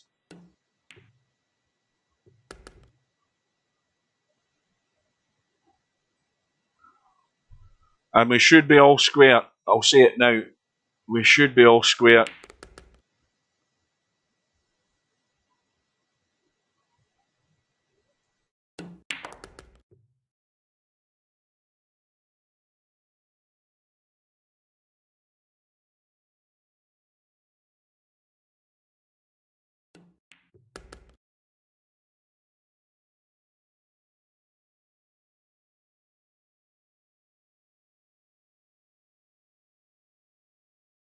This is a wee testy one, but the line is perfect. But the big testy one is being brave enough to check this cue ball with right English, which he has done, and get the pace in it. And he's just got there. Again, left English to check the cue ball off the rail and come this way.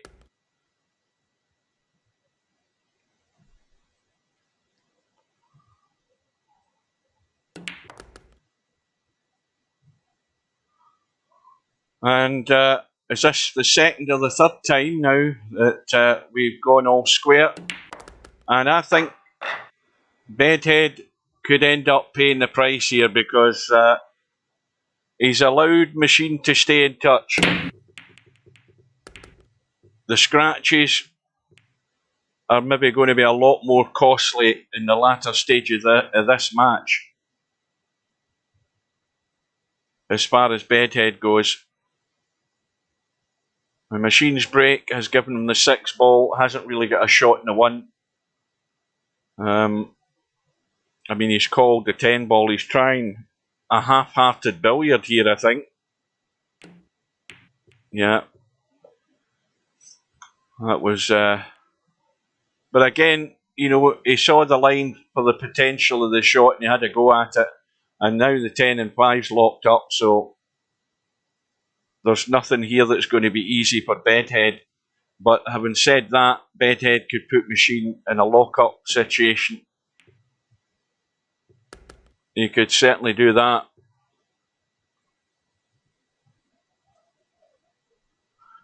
So we are 36 minutes away from tonight's second match.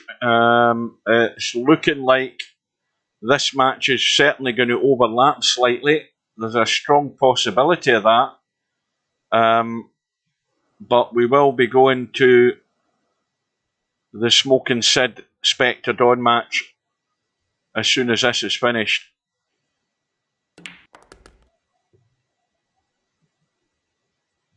I mean, we're what, an hour and 25 minutes into this. They're actually been going at a reasonable pace. There's not been an awful lot of messing about in safety. And it's pretty much going for the kill each rack as soon as you get a sniff. So, well, it's hard to work out what Bedhead was thinking here. This is asking for trouble because he should be calling the 10 ball, but if he's going to roll dead onto this, he's asking to get locked up.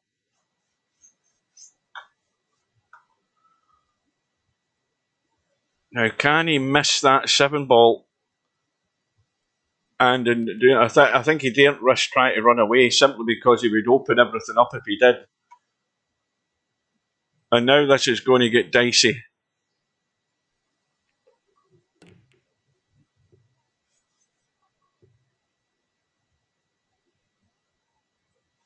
Well, once again, this needs a little chip.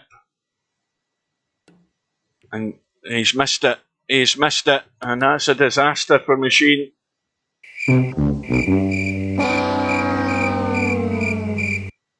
He's completely missed the edge.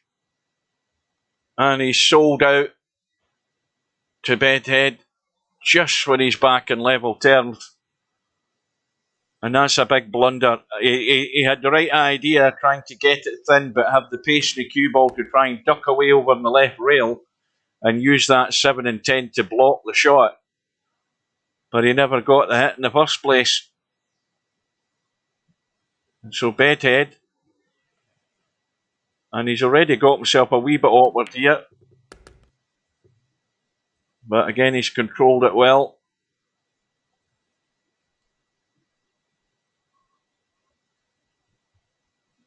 He did hit the 5. Did I miss that? Oh, I take it all back. Oh, goodness me. Look what's happened here. Let's watch a replay of that last shot. Well, the mistakes are coming now. Did he feather the edge of that 5? That's unbelievable. And he feathered it so much I never saw it.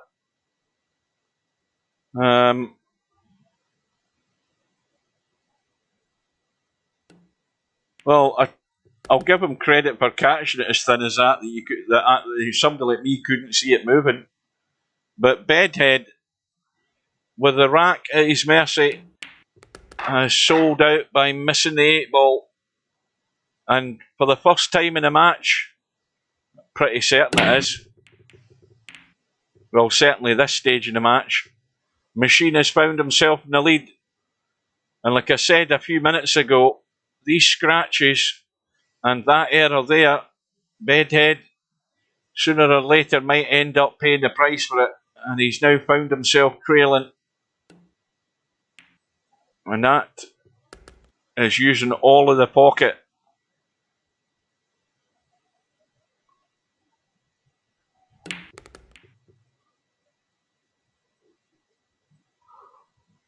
And now it's a test of Bedhead's abilities.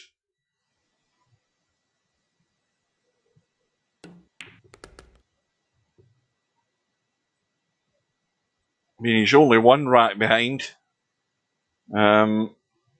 He should be two behind in a minute. So who's going to start blinking more than the other?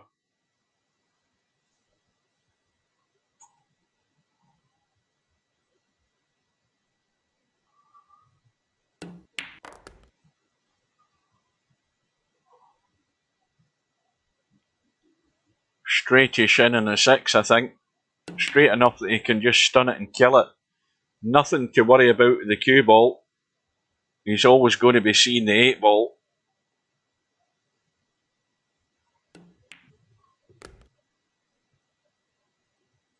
Now, again, does he want to just be leaving this dead straight and rolling the 9 in and leaving a testy roll up the table with this 10 ball? It looks like it.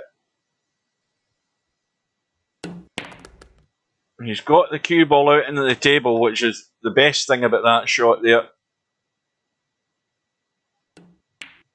And then it goes. So Bedhead now is also looking at machine breaking off with a 14 racks to 12 lead. So big pressure on Bedhead here. 3 ball goes in the break. And I don't think there's a shot. I think that 2 ball has just ran into play. It's blocking the 1. I don't fancy cutting that up table, but Machine does. He's going to take the risk. Not easy at all. Completely blind cut. And he's caught the rail too soon. How's his luck? It might not be too bad. But that 3 ball will go. But he's got to get this 1 ball very close to the 3 for it to cheat the pocket. And he's got to get the pace right. It will go. But he can't catch the 3 and he sent it too soon. Sent it to the rail too soon. And that was a sort of, well, he was playing the punchy shot to get on that right side of the 2. And just digging into the cue ball there might have just sent it a wee bit offline. It might have just squirted a wee bit. Caused him to miss the pot. Well, here's another delicate one coming up here for Machine. Cue ball running across. Trying to bump that 10. Well, the fact that he's missed it may well have been in the plan. Now he's got to get out of there, and it's a testy cut in the 4. He's got to find his way out. And there you go. Let's watch a replay of that last shot.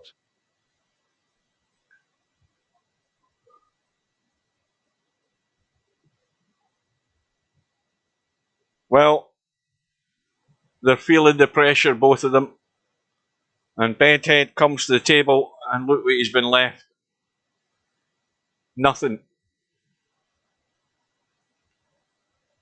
If he goes up and down, he's more than likely going to scratch off the 4 ball.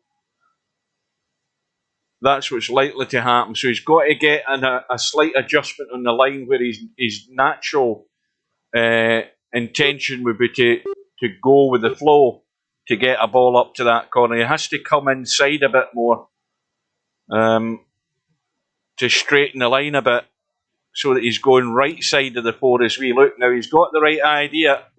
He just got it full in the face. He'll settle for that though. But there is an easy safety to duck away here off this 4 ball. Yeah, it's narrow, yeah. There's narrow, which is tournament pockets as we used to know it. Then there's tight, and then there's very tight. And that's a good safety by Machine. And Bedhead, it's the old hit and hope. Call the 4 ball into the top left-hand corner pocket because he's got a chance this could go in. And that's what he's going to do. Oh, he's gone behind it. Oh, look at where the 4 ball's going. What a roll. Let's watch a replay of that last shot. That's the sort of roll that you need. You know, you've got the hit and you're just in the lap of the gods as to whether you're going to come out smelling the roses on it. Well, Machine has completely missed it. And so Bedhead has a chance. But every chance that you get as this match goes on, it becomes more vital to check your nerves and not to choke in a shot.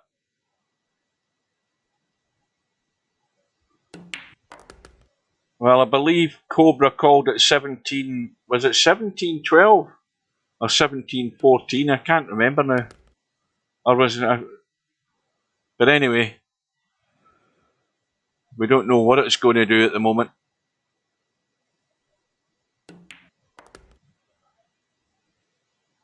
Bedhead desperate to get back within touch and distance of Machine. And the advantage Bedhead has, and he will have, is he's got the breakneck's rack. It couldn't have come at a better time, but he has to get the advantage from it. Needs a ball and a shot. That's all he's asking for.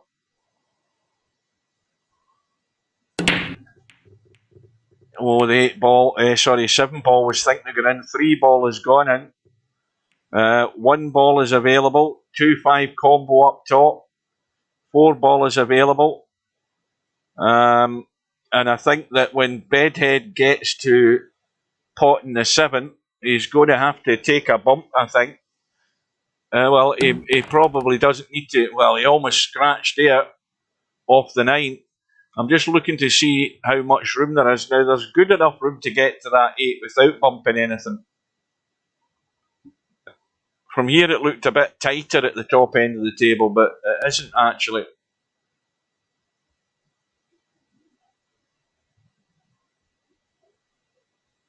Well, this is a must for Bedhead. Machine is just 3 racks away. Bedhead 4 at the moment. Is he going to hold it together?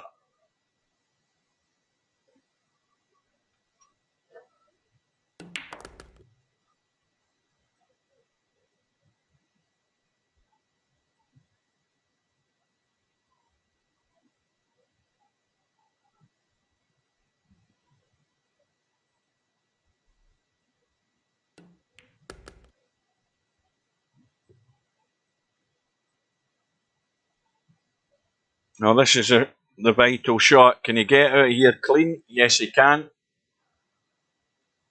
But he also has to get out of that 8 ball clean to get down to the 9. Well, this isn't looking good. This is horrible. He needs to hit this 10 ball right. Oh, he's managed to squirt it. I didn't think he'd get out of there clean, but he's managed to just squirt it behind. And that was well done. Now just a little deft touch. And we are back all square again. 14 racks all. Yeah, that was very touchy, that shot there. I didn't think he could get out of there clean, but he just got enough little drag on it just to squat past it. And that was well done. And of course the break back to Machine though, and he's got balls in the break. And this looks a pretty good break to me. 9 balls going in as well. 10 balls wide open in the right rail. Now it all hinges on this one. If it goes in, well, he knows what he has to do. No point in us stating the obvious. That is a cracking break just when you need it. And this is going to be short and swift treatment here for Bedhead. And nothing he can do about it. Although having said that, the questionable touch. It was looking good for a period of time. Now he's just gone too far in this 4 ball. And he's put loads of right English. And he managed to avoid the 8. And that is a good run out. Avoiding that 8 ball. And again, he's high in the 5. So just having to play it pocket weight. Stop the cue ball leaking away. But that's probably the best break of the match we've just saw there. Just at the right time. Bedhead getting back on course, squaring the match, and Machine coming up with a cracking break. This is just gone a wee bit testy, but it's fine. And well, you could not have asked for a better break. And that was just what the doctor ordered and just at the right time. And immediately the pressure stacked onto Bedhead to come up with something similar. And it ain't happening. And what's worse, he's left the 1 ball on the side. The 2 ball admittedly is ugly. But the 2 ball could have Bedhead in lots of trouble here. If Machine has got the right idea. He could bury Bedhead here. Is he going to go for the jugular? Is he going to know his limitations? He's going for the bank, so he's going for the kill.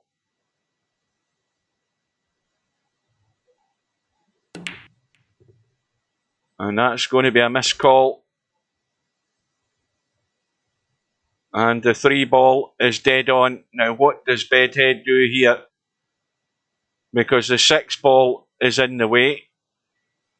And the best he could probably come up with is a 4-8 combo, which is awkward to get to. He's got to go inside. And that's probably about the best place you would put that with your hand if you could to get on this. It's got to be dead weight, pocket weight to keep the 4 ball there. I think he's done it again. Oh, it's just held up. Let's watch the replay of that last shot. He had a similar attempt in the 10 ball earlier on in the match, and I thought he'd gone way too far inside, and it just fell in.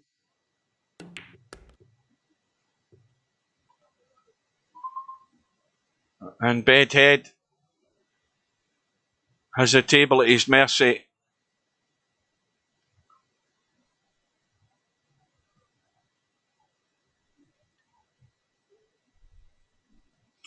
Well, we are 19 minutes away from the second match tonight. And we still maybe have another few minutes of this match to go yet, because barring the usual almighty accident or something totally crazy, it should be all square, but it'll be Machine breaking in the next rack.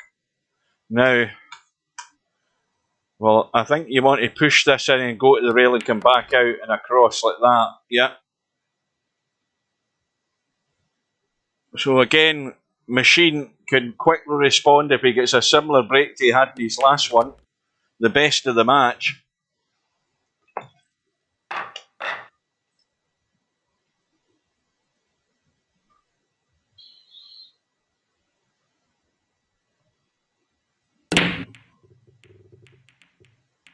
And the 3 ball's gone in.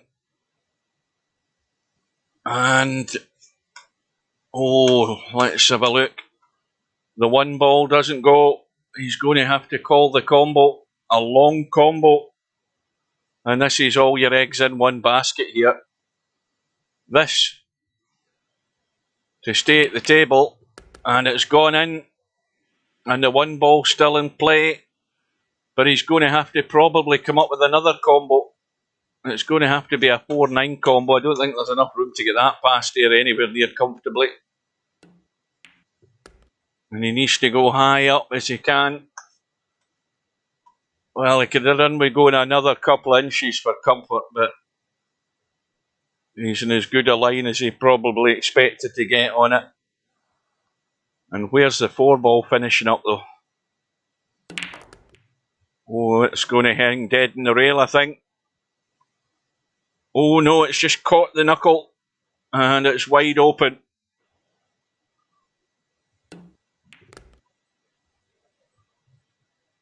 Well, no problems with position, just don't hook yourself.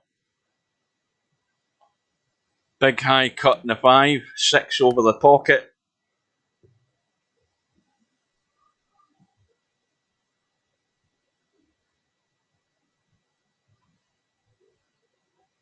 Well, when you get in these tournaments and you're one of the favourites to win it, or you're one of the players that's with a strong chance of winning, you're going to get tested, and it's whether you can respond and come up with the goods. The problem with this format is it's not quite as easy as said. Where's the cue ball going? Goodness me!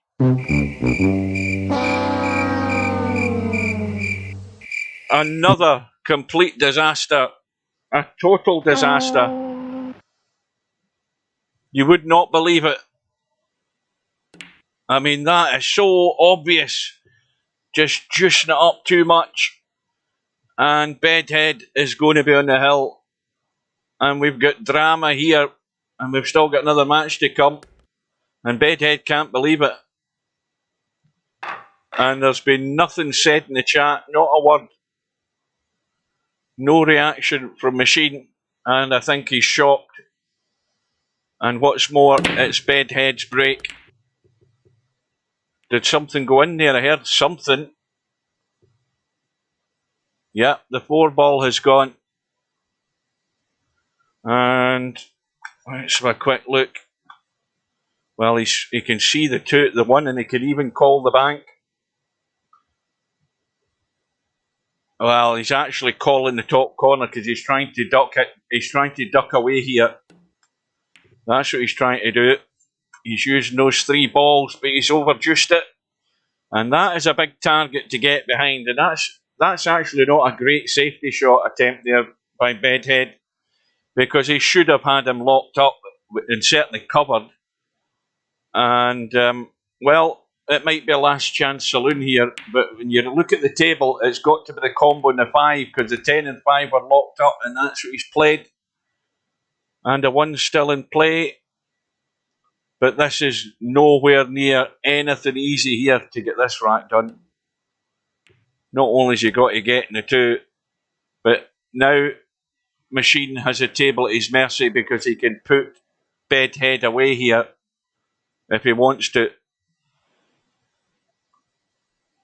He can call the bank, or he can duck for cover. And he looks as if he's deciding he's not hanging about. Yeah, he is playing the sensible shot. But once again, it's 2 safety shots we've seen that are so poor. And that's the nerves catching up, because, you know, if you're loose, you'll play the shot no problem without thinking. And they were not difficult safety shots. But if you're sitting on the hill and your opponent's waiting in 2 and it's neck and neck pretty much, the nerves are going to kick in. Now, what does Bedhead see of this 3 ball? I think he can get to it. Is he trying to play the billiard off the 8? He's had a look at it. He's had a look. Well, this will be a shot. No, it ain't going, but he's got the right idea again. He knew he was going to be on the 6, so he's nailed it to the 9. And now he's got Machine by the throat here. It's not a difficult hit. It might be if he can't get the right line. And he's managed to get the hit. But the 3 ball is over the pocket, and Bedhead has got a touchy shot to drop down onto that 6. Because really, if he can get comfortable in the 6, let's have a quick look at how it is in this rail. And that's about a millimetre off the rail, and it's still testy if you're not fairly straight on it.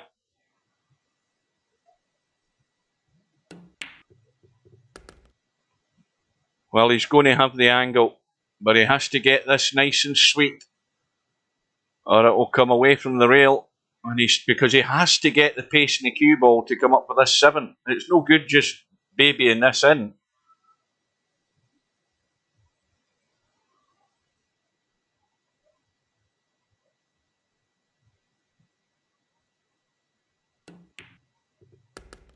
He's got the spin working, he's got the line, and he has the angle.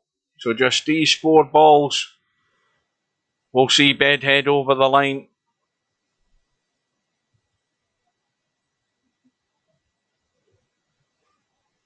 Oh, this has had everything in it. I mean, good play, but lots of mistakes. And that was almost another one. But he's okay, he's brushed off the 9.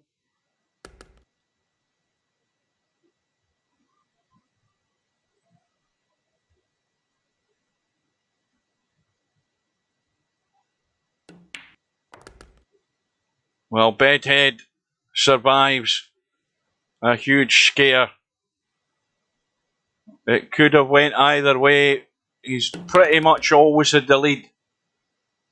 And those errors, and especially late on there for Machine, those scratches have cost him. And it could easily have been the same story for Bedhead. Don't forget that. It could have been the same story. It really would have been the toss of a coin to go either way. But Bedhead has come through, so well done to him, and unlucky to Machine. He moves over to the 1 loss side. So that's been a cracking start to the evening. The bottle was beginning to go either way. The mistakes were happening. You know that's going to happen. When it gets tight, everybody feels the pinch. But it's a result that I'm sure Bedhead will be glad is all over. Now let's have a quick look at the bracket. And I can't remember where this was in the bracket, this match. We'll find it somewhere. There it is. So Bedhead is now through to... oh, sorry, I thought this was a round 2 match. It's a round 3 match. So it was... He's now through to round 4. And he is waiting on the winner of the Albinario Jose match. Now, again, with the greatest respect to Jose, he's going to have to pull off something of the Popman result to overcome Albinario. But it's looking favourably like it's going to be another big Swedish battle. But only Jose can have a say in that. And he's going to have to do exactly the same as Popman and stay in with Albinario as deep as he can and long as he can into the match.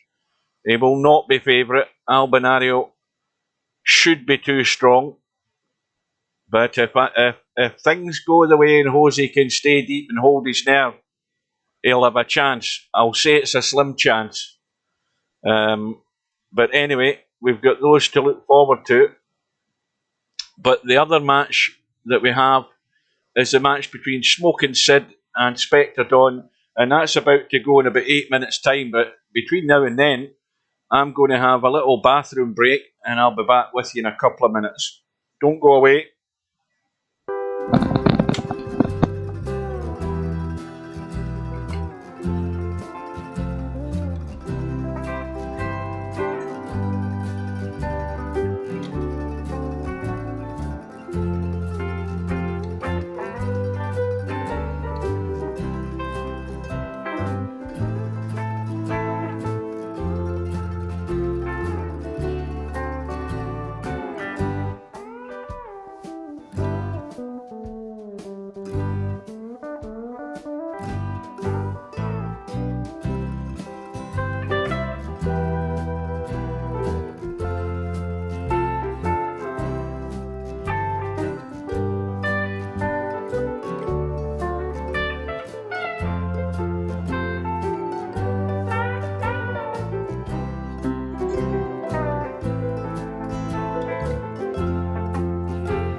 No bar, no pinball machines, no bowling alleys, just pool. Nothing else. Your assignment tonight is strategic. You can't give the enemy a break. Send them to hell. Welcome to VP4 TV. You're watching a Tactical Genius production. Please welcome your commentary team for this match, 9ball.com and Super Admin aka Steve Chapman, CEO and President of Celeris, Inc. Good luck to both players and have a good one. Well, welcome back, folks. Well done to Bedhead. Well done to Machine. That was a match that was great to watch for all the wrong reasons. The amount of errors and scratches that were happening, it was unbelievable. None of the two of you wanted to win it. Then everybody wanted to win it, and I'm sure you're both relieved. But it was great to watch. I'll say that. Wait a wee minute. Machine, Hugh didn't show the angle. Could you not go forward? I don't know what you're talking about, Popman.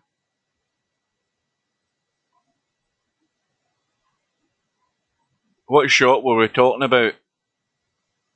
Oh, that's 5 minutes ago. I can't remember. But anyway, let me have a quick look and see whether Steve's actually going to get here. He might not show at all because he's not in Discord. But anyway, that was his intention to be here. He might still show up.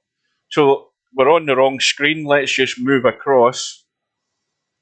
Well, if this match can live up to the first match, then it'll be well worth the watch. It's an all-UK match. Oh, that's right. That is right enough. Thanks for reminding me. We'll do that right now. That's what I was planning to do. Let's have a look at that match itself, because that's going to make some interesting reading. Let's put in Bedhead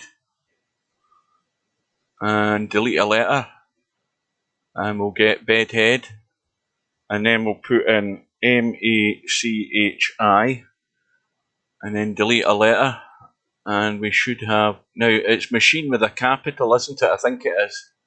And then go.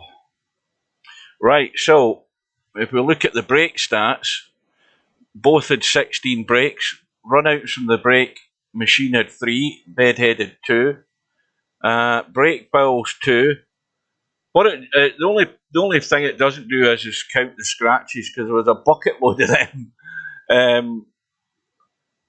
Racks high run was 2. Moneyball shot 15 and 15 went in. So Bedhead, I mean, Machine had 14 and 14 went in, so not one of them choked in the 10 ball.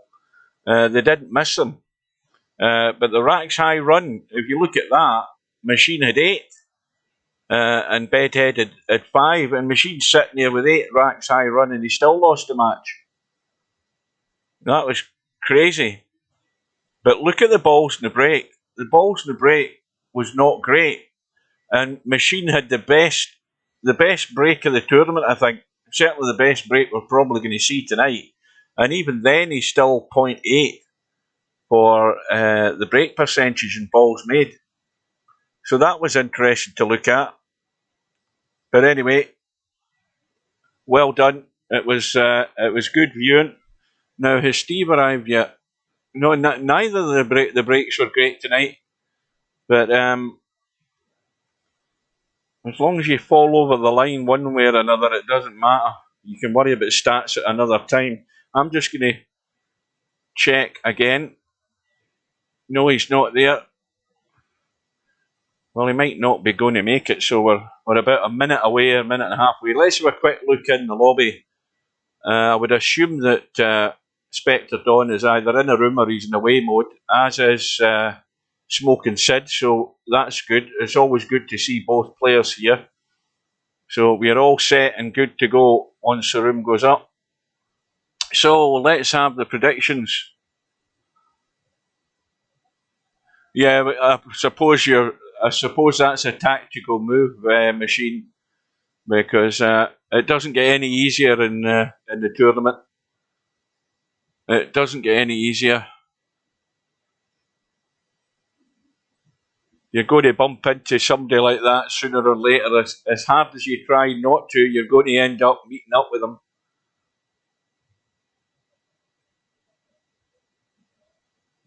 Right, so about a minute away, another quick tab out. He's still not there. He's still not showing. Anyway, I'm going to do my introduction again just in case he does show. Welcome to VP4 TV. You're watching a Tactical Genius production. Please welcome your commentary team for this match, 9ball.com and Super Admin aka Steve Chapman, CEO and President of Celeris, Inc. Good luck to both players and have a good one. Right. Probably 30 seconds to go maximum before the room goes up. Another quick tab out. Still no sign of him. Well, if he does turn up, I'll hear his voice, or we'll see him in the stream first. I'm not going to sit looking all night. The room is up. We're going in, and we are in first. We've got the best seat in the house.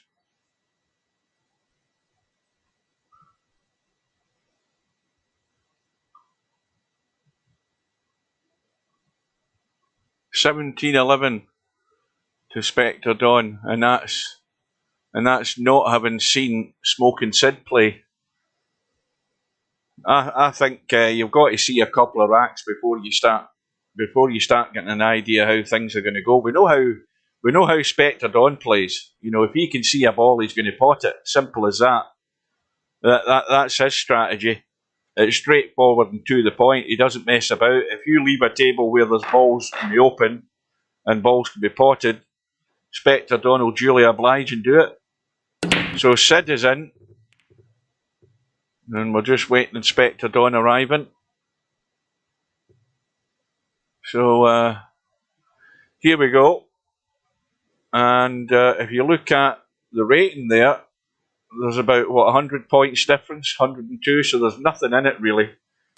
And if somebody's got a 2,200 rating at 10 ball, then I reckon that they're pretty good. But they've still got to prove that they are. Remember, big ratings for show, winning matches for dough. And you've got to impress me first before I worry about how good your rating is. But SPECTREDAWN has won the lag, and he's breaking off.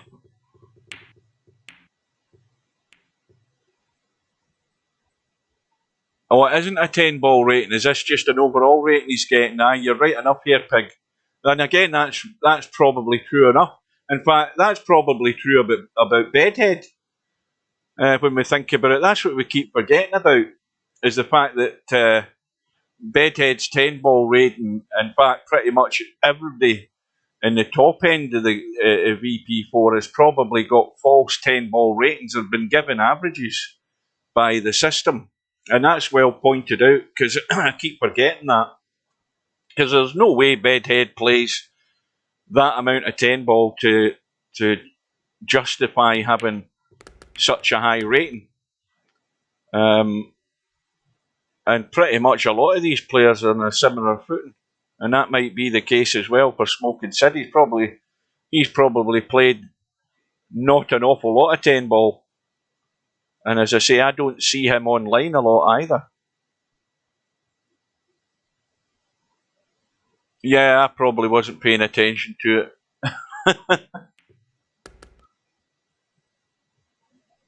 I'll tell you how the last time I played 10 ball, I couldn't even tell you what my 10 ball rating is. Probably 1800 or something if it is. So Smoking Sid is in, and he's in and he should be out. That is all I'm saying.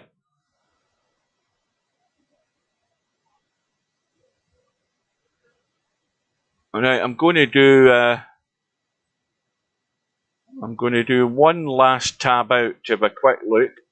Although I shouldn't need to, I should hear the voice first before I need to go look. But I'm not in the actual room. I'm not in the commentary booth, and he's not there. So we're just definitely going to leave it now. And then he can say something in the stream and let me know that he's there.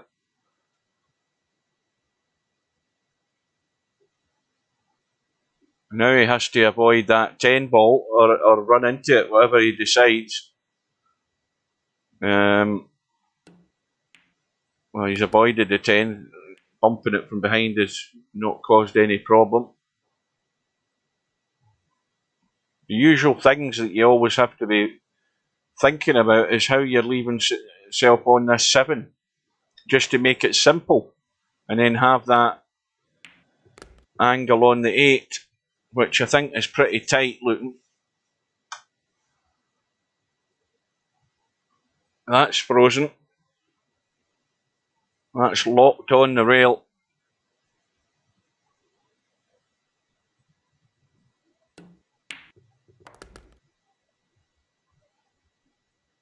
Well, that's perfect, because all you're doing is dropping that in and then take the 10 across table into the side, so nothing to do. Little dink. He looks as if he's, oh yes, killing it. I thought for a minute there he was going to come up the table.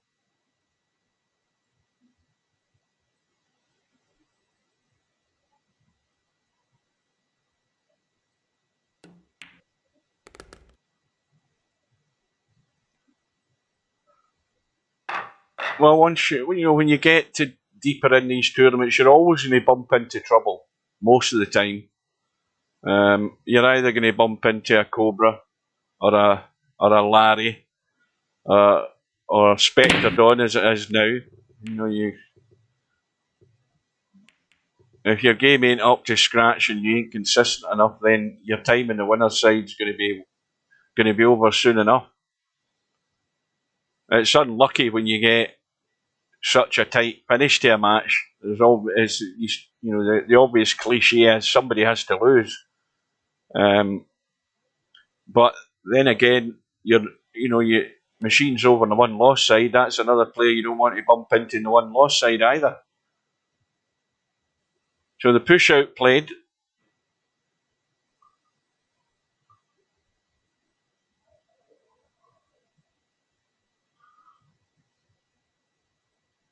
Now, I know Stubb would be going for the cut here. I mean, you could read him like a book. He'd be thumping this in.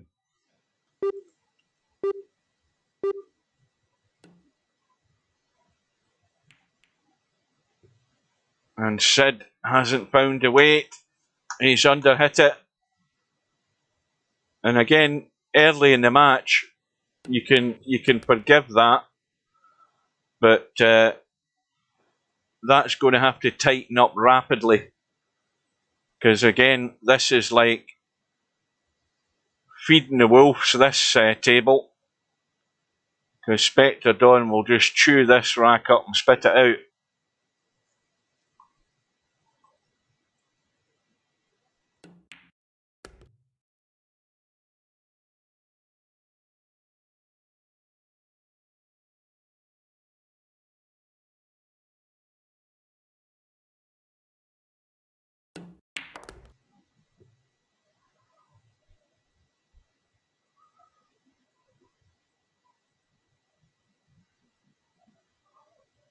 Well, this is what SPECTREDAWN does fairly consistently, and far too consistently for a lot of people's liking in Friday Night 9 Ball.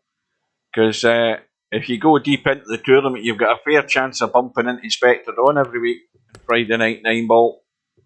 He's won a whole barrel load of them. because he does this all the time. You give him a table where the balls are there to be potted, and 95% of the time he's going to run it out.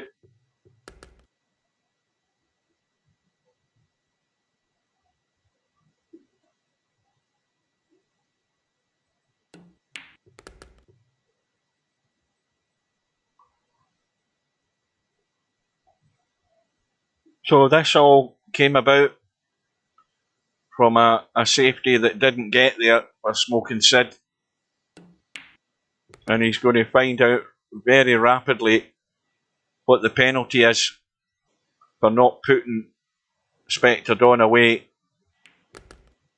when you have that chance.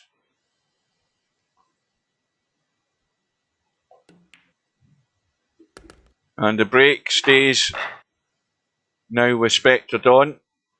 Match all square. So that is 9 minutes or so for 2 racks. Ball in the break, the 2 ball. And if SPECTREDAWN has enough room, he will have Sid in trouble, and he has. And he's got him in trouble. And I don't think there's a line on the other side of the table to get there, is there? There might be. He can put a wee bit of left on this if he needs to actually just straighten the cue ball back towards the one. Let's have a look and see if he's doing anything. He thinks he can get the line. It looks tight.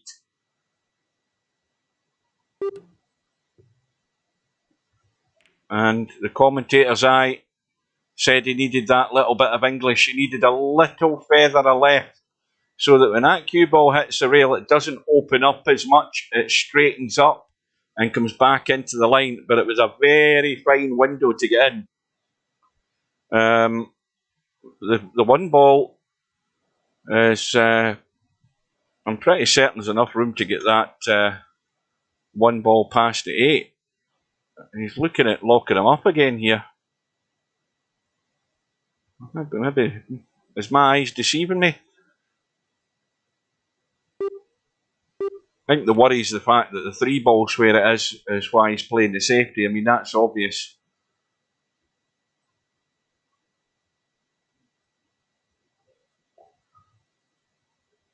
And again, why take a risk and try and get lucky on a ball for your next shot when it's far easier to put your opponent back in trouble? That's a sensible thing to do.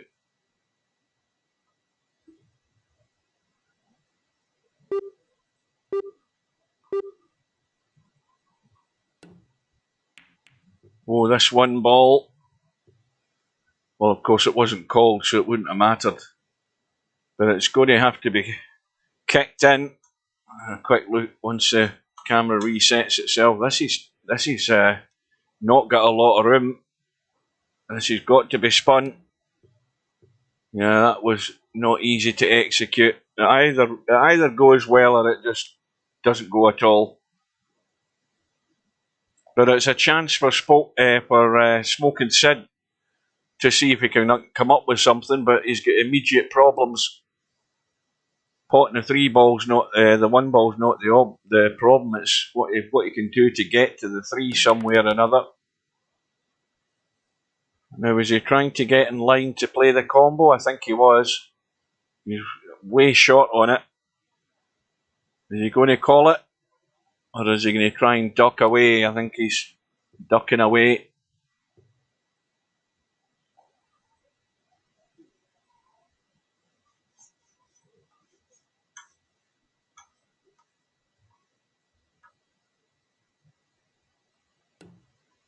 Oh, he's missed it completely. So this is the chance that Smokin' Sid's been waiting on.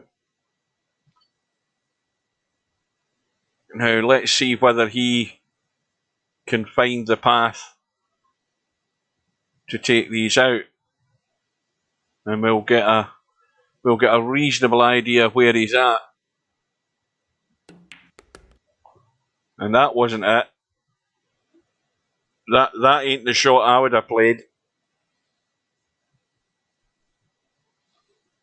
I mean, okay, he can pot the 4, we'll give him that, but That is not where I would have been going. I think he was worried about the 9 ball though.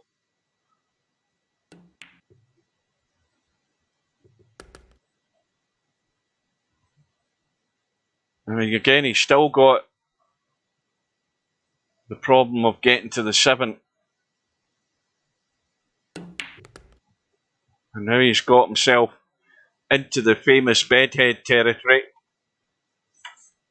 These are what you don't want. I mean, okay, the cue ball's coming in the right direction, but he's got to get this pot. This is going to be one that's got away from him if he can't see this through. Now, how's the bump? He's going to bump the 7. He'll take that every day of the week because that's landed flush.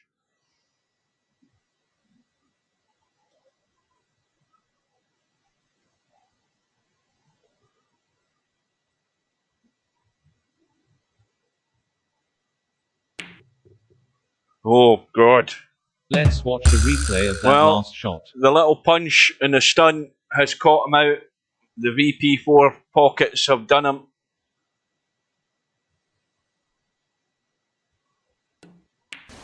Trouble with... Wrong one. Hang on a minute. That's the wrong one. That's the right one. Well, it's whatever way you look at it, it's Iraq has been gifted to SPECTREDAWN. And I think I said the similar thing early on. I think I said the similar thing in the first match. And I think it was Machina was talking about, you know, you got to cut that out very quickly in your game. Those unforced errors, you can pay a heavy cost. And SPECTREDAWN has played a duff shot there. Let's watch a replay of that last shot. He has overcooked that by probably 3 feet.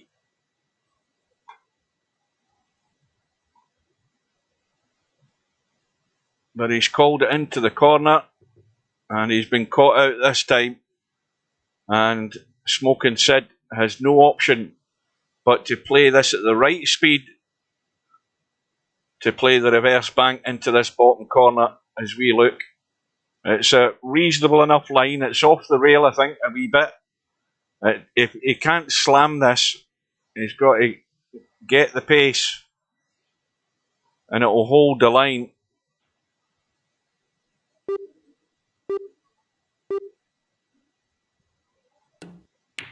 Perfect. Absolutely plumb. Let's watch a replay of that last shot. That's the perfect speed for that sort of bank.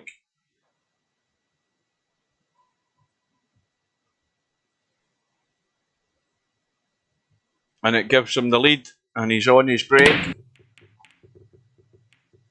Balls are rolling, but they're not rolling in.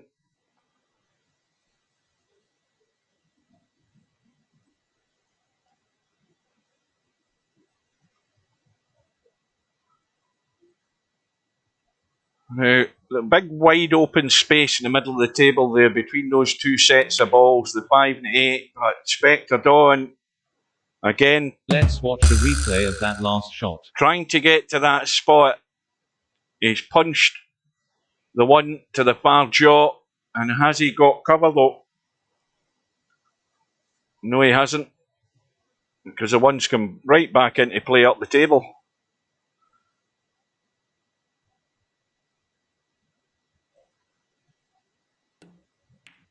Now, there's no doubt that SMOKIN Sid will be giving this all he's got here, because this is a big opportunity to get an early lead here. They're all available. How many times do I say that? They're all on. There is no problems. The problem is moving the cue ball. Can you move it to the spot each time? Well, he's juiced that up, and I can't understand what he was trying to do. And he's immediately put himself behind the 8 ball, and the chance has come and gone. In the space of a sentence, the chance has come and gone. He might have been trying to bump into the 4 or the 6 to hold for the 3 there, but he didn't get the line. And now he has to get lucky But to get lucky, you've first got to hit that ball. And SPECTREDAWN, with ball in hand, is going to look to retrieve the situation. He's made that one error, and he's looking to not give any more.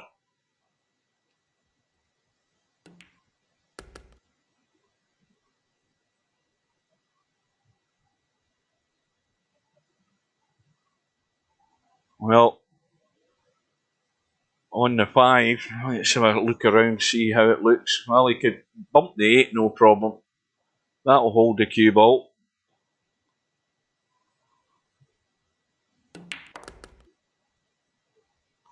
And I'm giving him this rack now to tie the match.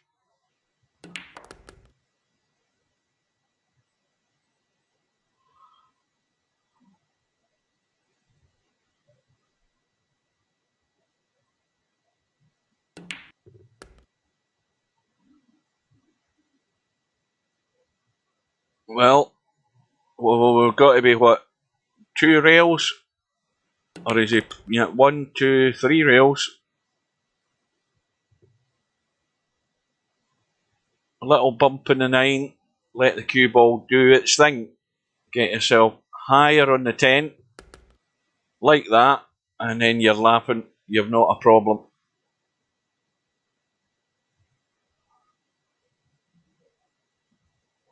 So the mistake was made by SPECTREDAWN, and Sid couldn't find his way out.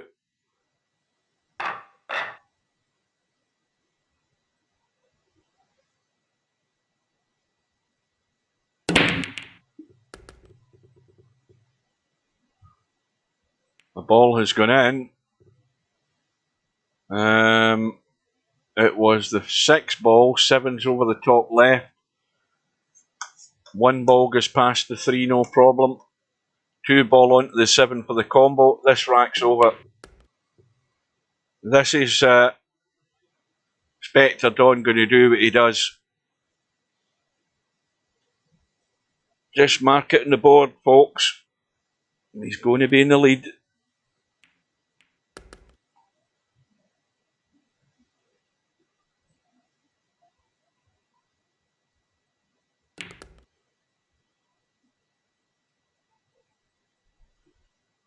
And as hard as you look, you can't see where the problem's going to be, because there isn't one.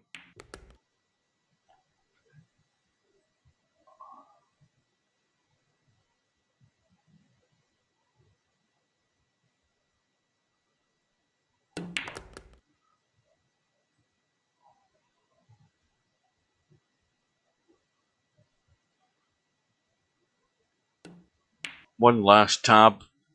Yeah. Still no sign of Steve, so he's either totally forgotten about it, or he's a lot busier than he thought he was going to be. He's maybe working out some bugs.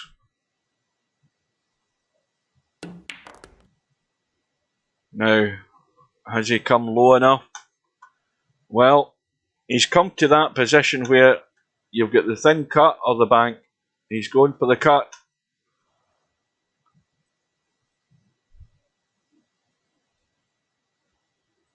And when you think he's going to miss these, he never does.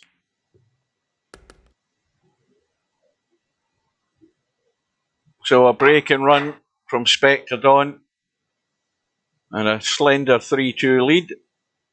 And Sid has to come up with something. He's going centre break. Cue ball is on the table. Balls have gone in. The 3 is gone, the 7 is gone, and the 1's about to go. And this is where Sid's going to be tested. He's failed in the last, or the 2 racks ago, he's failed with the opportunity he had. And now he can redeem himself. And, well, again, there was enough room to pot that one, and that is a big fail. Let's watch the replay of that last shot. That is a huge fail. I don't know what he was trying to do with the cue ball. but he's taken his eye right off it. And this is just played straight into SPECTREDAWN's hands because he's going to show Sid how to do it.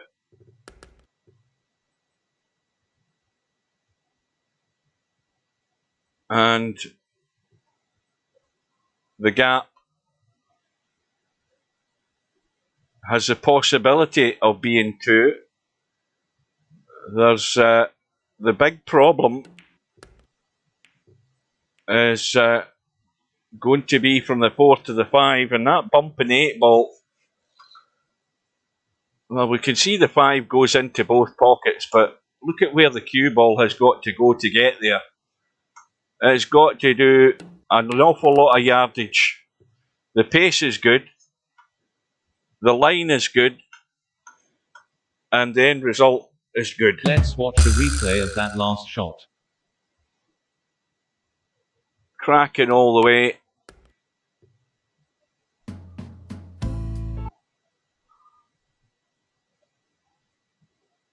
And he's going to be home and dry. And Sid has had 2 racks that if he was up to it, they'd be his and he'd be in the lead. And suddenly he's going to be 4 racks to 2 behind.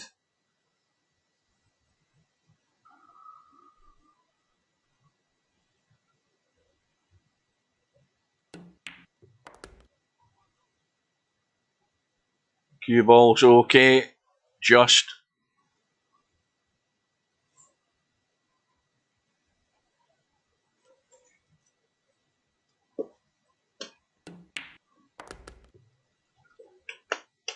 So we're talking about Sid having chances, 2 big ones that he's not been able to deliver. And if he starts getting more of those, he ain't going to win this, and he ain't going to be into the deep end. You've got to give yourself a chance by staying in as long as you can. And self-inflicted damage is the root cause for many players falling way short of the mark to try and put pressure on players of SPECTREDAWN's level.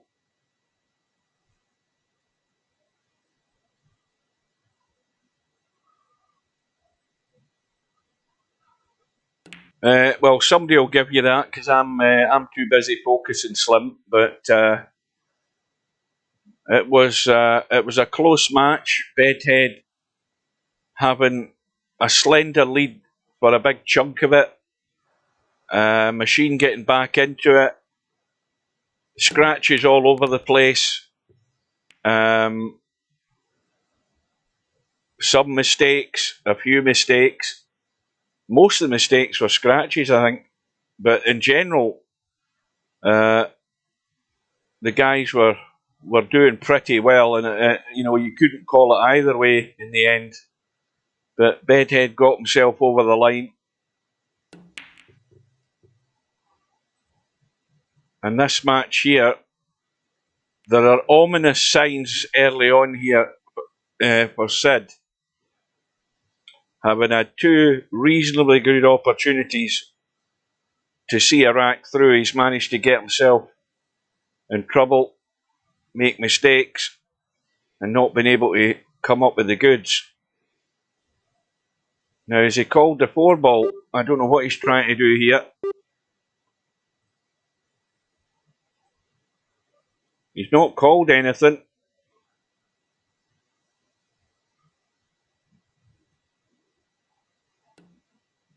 He's just trying to duck to the rail, which he's managed to do, but it's not a difficult hit. And I think SPECTREDAWN's going to call the 4 in case this 3 kicks the rail. And it looks a good line to kick the rail. No, he's got it. Well, he actually almost builded it in with the cue ball, but that wasn't what he was playing. He was trying to get it to the rail to kick the 4. But he's got a big second prize here. And he's still got Sid in trouble.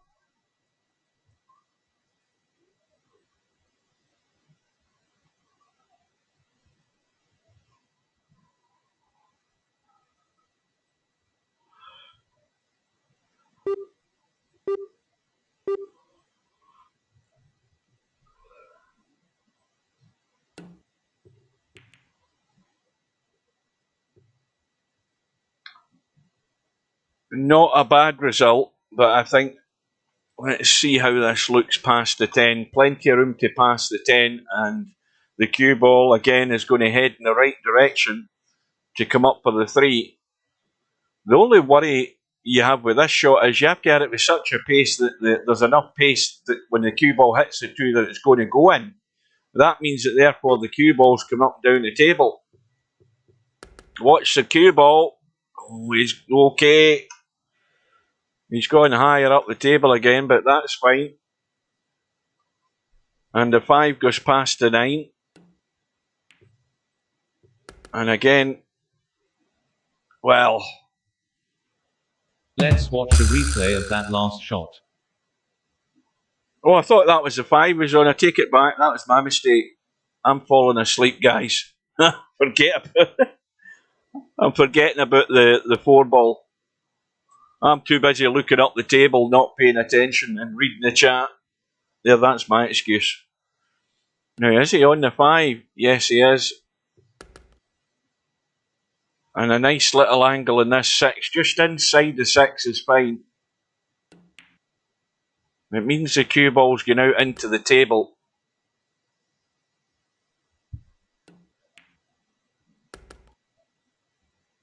I don't think the 10 ball is married to the rail. I think that's fine. There's not any problem ahead.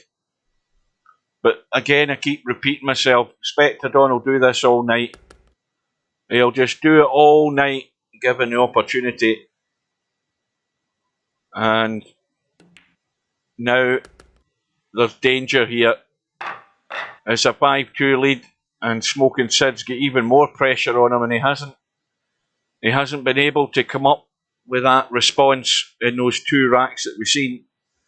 And if he can get a ball in a shot here, it's going to be a big test of his nerve. He needs to get the 3 ball, which he has done. The cue ball's heading in a reasonable direction for a shot in the 1. He's not going to have to do an awful lot to get on the 2. Just dig in and come back a little. I would think so. I haven't got right behind the angle, but it looks like it from here. But he's got a nasty problem ahead.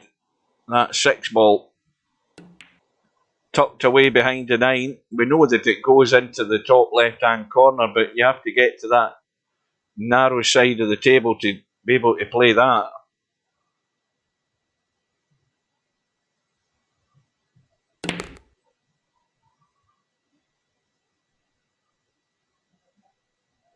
And that, again, is a perfect little angle in the 4. But the big test is yet to come.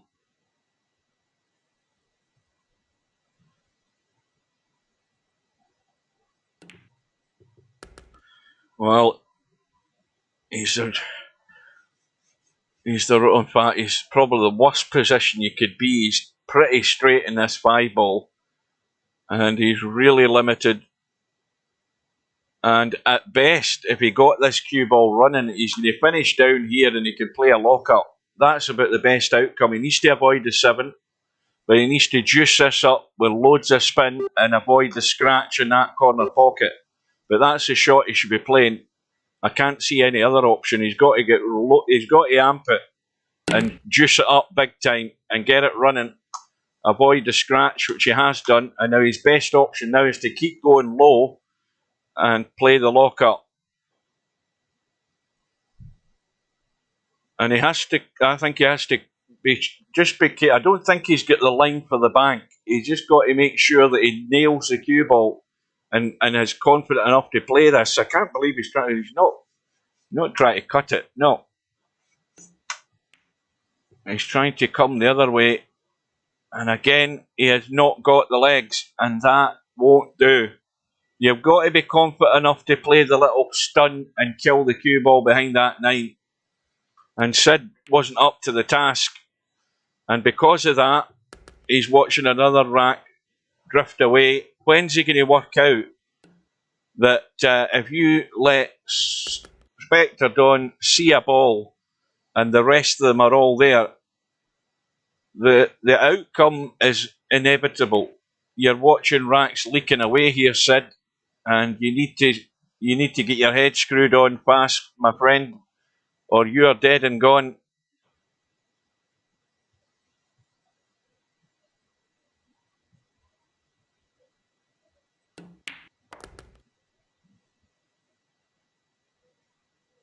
And that is the root cause of the downfall of many players in this tournament, is a level of consistency to stay with the quality players like SPECTREDAWN, but you can't be gifting them opportunities, because that's the cardinal sin.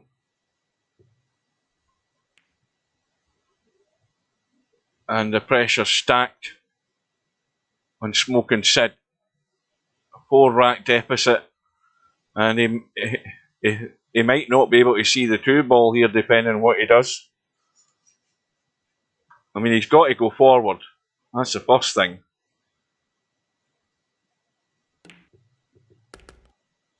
And then his odds on running this rack are very slim.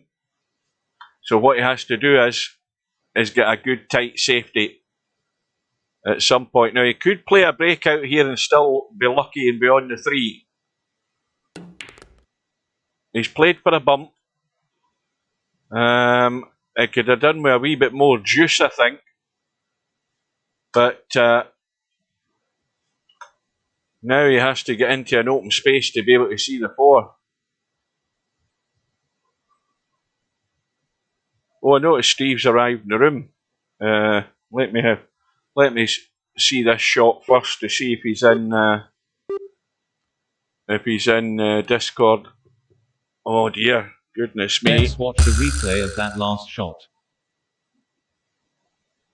You know, he's bridging over a ball, and he's trying to tweak the cue ball, I think. But it's another unforced error. Just give me a second, guys. I'm going to do our introduction, Steve, so just give me a wee second. Okay. Welcome to VP4 TV. You're watching a Tactical Genius production. Please welcome your commentary team for this match, 9ball.com and Super Admin aka Steve Chapman, CEO and President of Celeris, Inc. Good luck to both players and have a good one. Well, you're late to the party, Steve. You missed a cracking match prior to this one.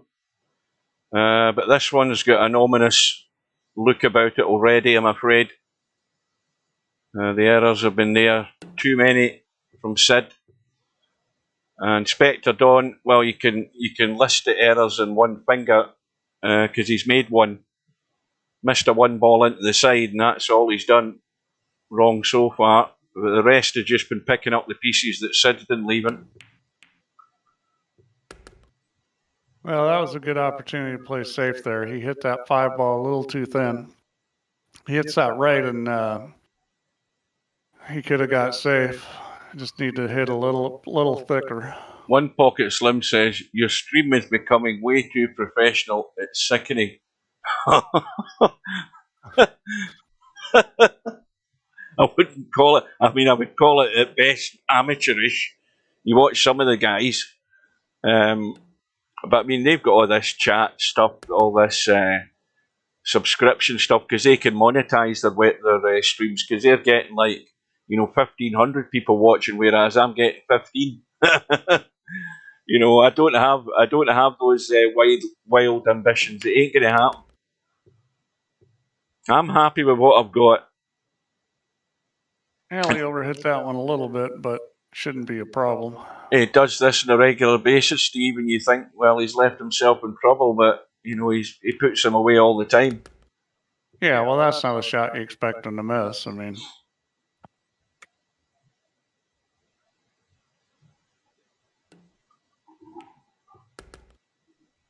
did I ever tell you about Gregor Fisher, who played Ramsey Nisbet? There's a not a district. There's an area, a shopping area in my town called the Foregate, which is actually, there's a big multi-storey car park one side of it, and there's a little row of shops in the other.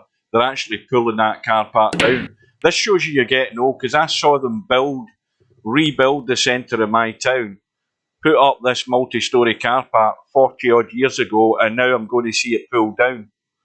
But anyway, one day I was walking up there, and I heard this voice, and it was I turned round and it was Gregor Fisher shouting to his wife and the kids, and they were having an argument in the middle of Kilmarnock town centre. So I bumped it. Well, I didn't bump into him there. I just heard him. But that was. I mean, I don't know how the Americans would understand Rab C. Nisbet. They would need subtitles. Yeah, I'm lost this whole conversation. I got no clue what you're talking about. Don't know who Gregor Fisher is. Don't know what do you call it, a Rabsina? No, no, this is his name, Robert.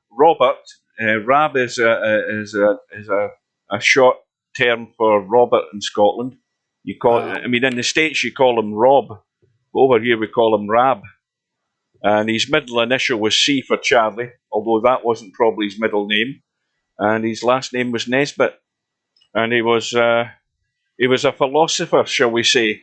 But if you go onto YouTube, there's loads of Rab C. Nisbet videos, and you can educate yourself in the Scottish language at the same time. Am I going to understand any of these videos? No, you won't have a clue. You will not have a clue.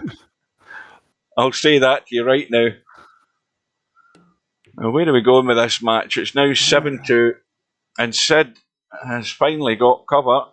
That's a pretty good safety there. That wasn't that easy.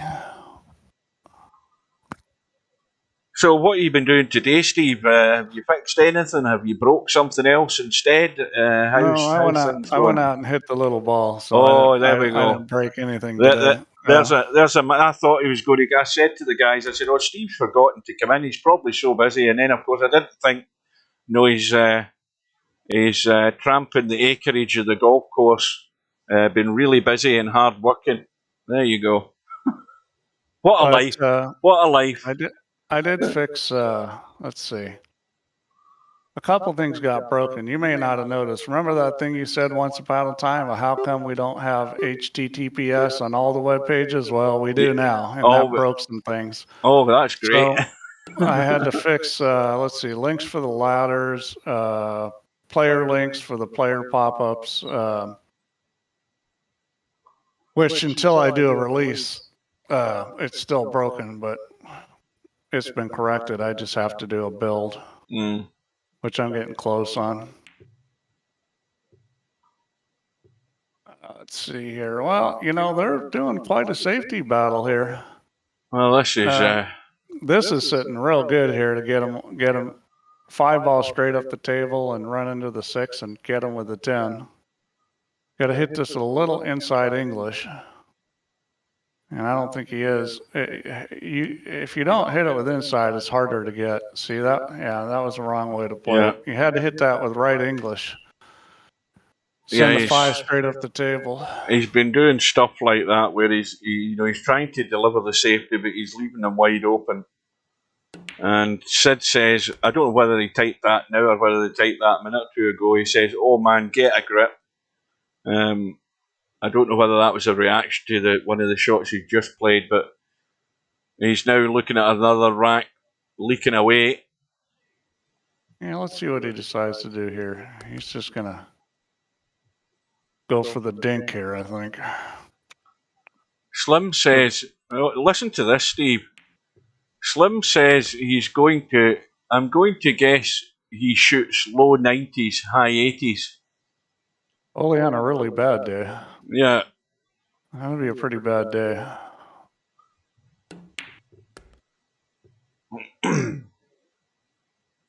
I mean, Steve's like 5 foot closer to every hole than any other golfer that plays golf. Yeah, but I'm 5 foot further from the golf ball, too. That thing's a long ways away from me. Well, it's looking grim here, I'm afraid, for Smoking Sid's case. But like I say, I've not really seen a lot of Smokin Sid. And again, it's another case of Smokin Sid. Again, if he's from the UK, like his flag suggests, and he actually lives and works in the UK, he does not have the time to spend in here getting that table time again. And that's a big reason as well. This isn't the easiest draw, ending up with SPECTREDAWN. I'm guessing again. I think Steve's 6'7", isn't he? What? 6'7". Yeah. I mean, that's tall. I mean, it's not a good size for my for a golf, but I got a friend who's 6'7" that's a Hall of Famer playing golf. So it's not impossible, but he's a rare bird. It's good for basketball, and good for basketball, and it's good for cutting low branches in the garden. In fact, you have to cut the low branches in the garden, because when you go out in the garden, walk around with people, you're the one that's going to have your head in the clouds and the trees. Well, that wasn't a very educated try at that kick. Yeah. Well, you would have been better off just rolling the 3 ball up on the 1 or something and trying to kick it that way.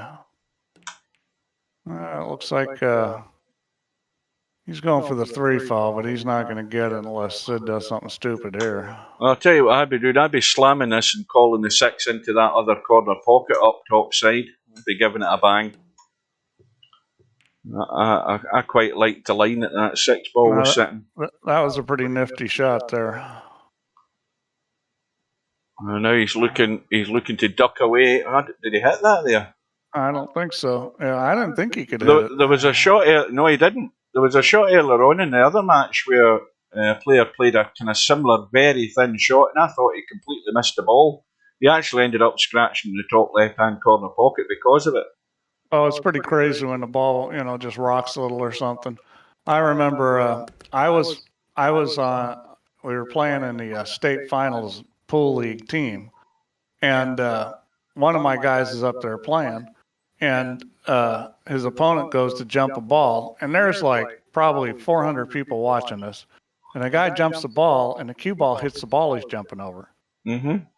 And out of the 400 people watching, I was the only one that saw it. And I couldn't say anything to my teammate because you're not allowed to coach during the match. But it was a foul. And 400 people, I'm the only one that saw it because I was looking for it. Most people aren't looking, but I was looking, and the ball moved like, it might have moved a 16th of an inch. Uh-huh. So it was just like the skin of the ball that brushed and it just rocked. Yeah. Well, good evening to King Air Pilot, whoever you are. Welcome to the stream. I sound taller on radio. That's good.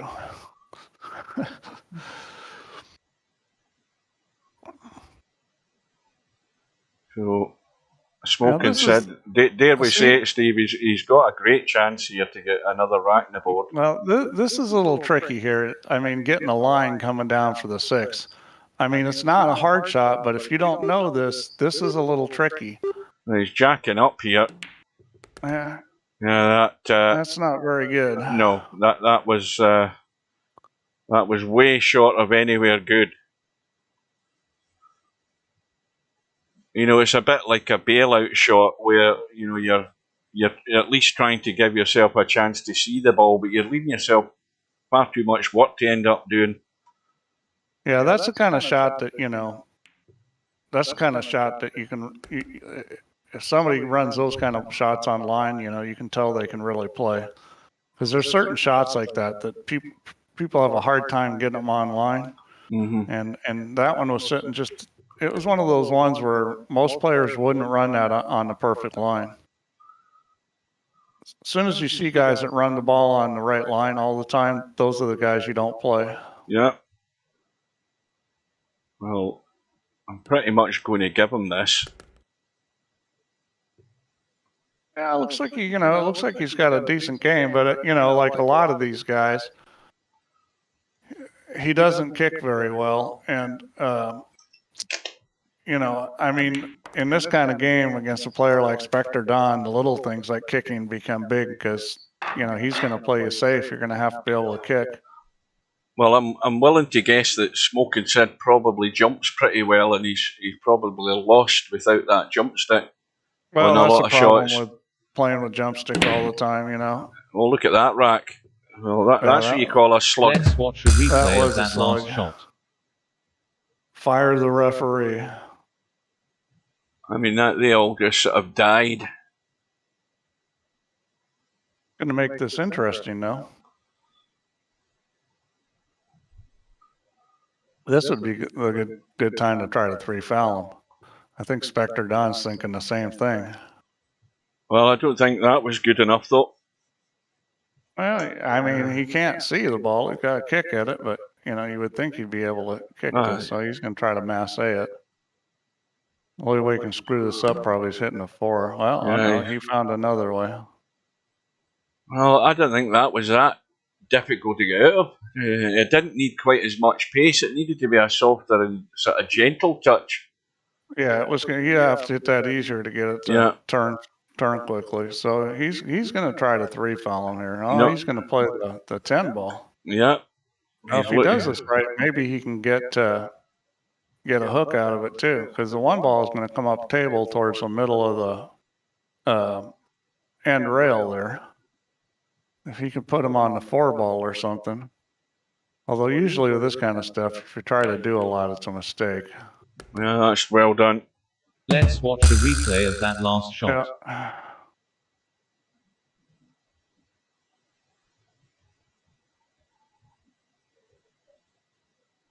Oh, you didn't call it? Ah, right. I've just saw the missed call there. Yeah, with the 10 ball, you have to call it. Yeah. And that's 1 ball you have to call.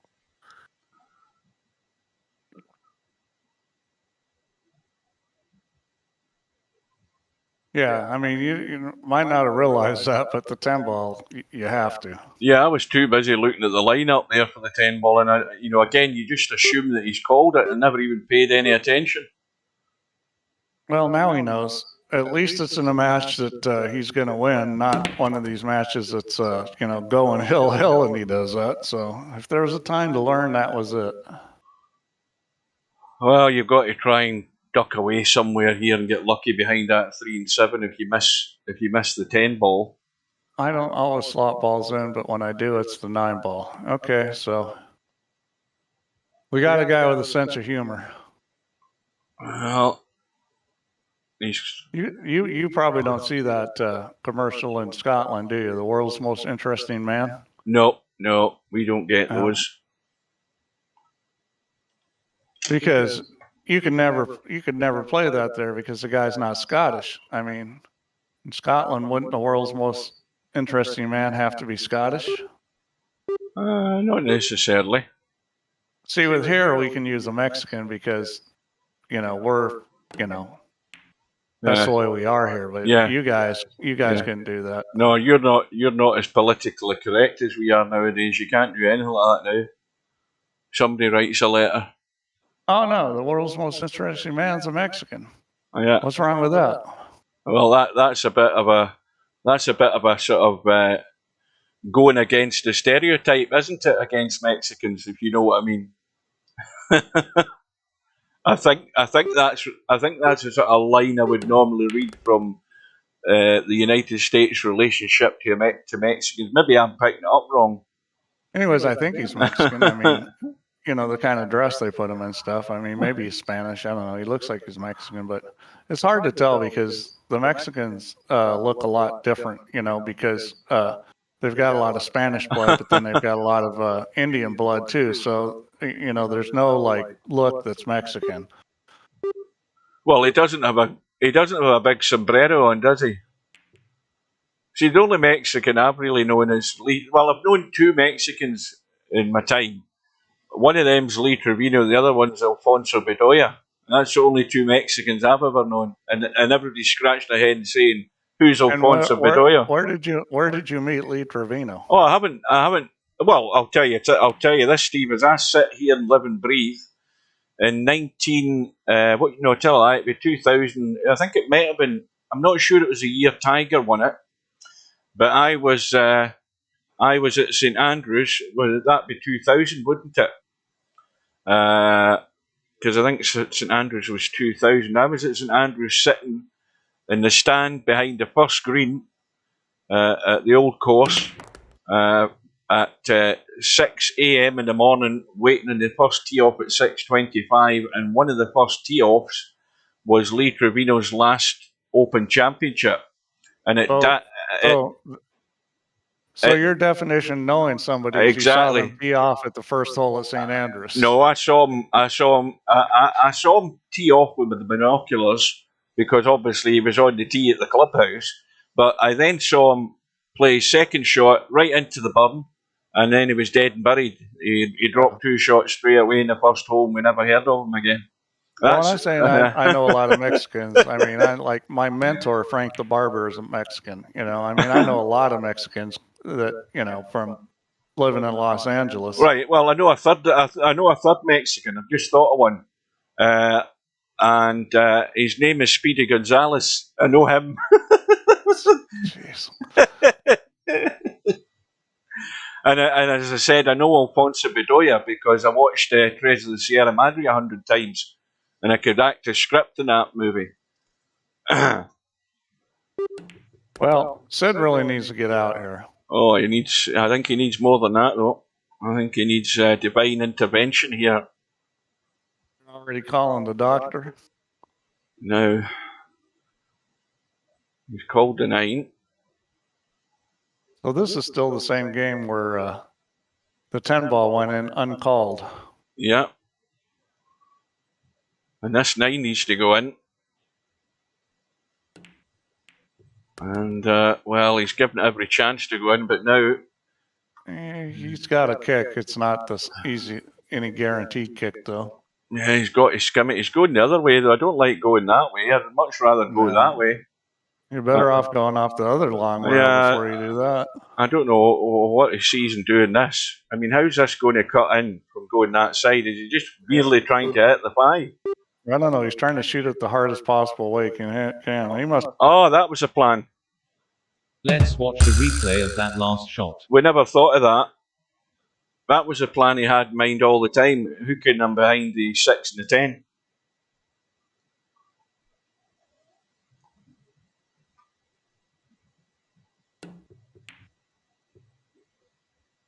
Oh, this is going to be awkward. He's going to have a possible bank, but he's right over the 7th. And a lot of good Mexican pool players, Probably, Ernesto Dominguez, Oscar Dominguez, Rafael Martinez, my mentor, Frank the Barber. Let's see, who else? Well, Francisco Galindo, King Kong, Bernardo Chavez, but his nickname's King Kong.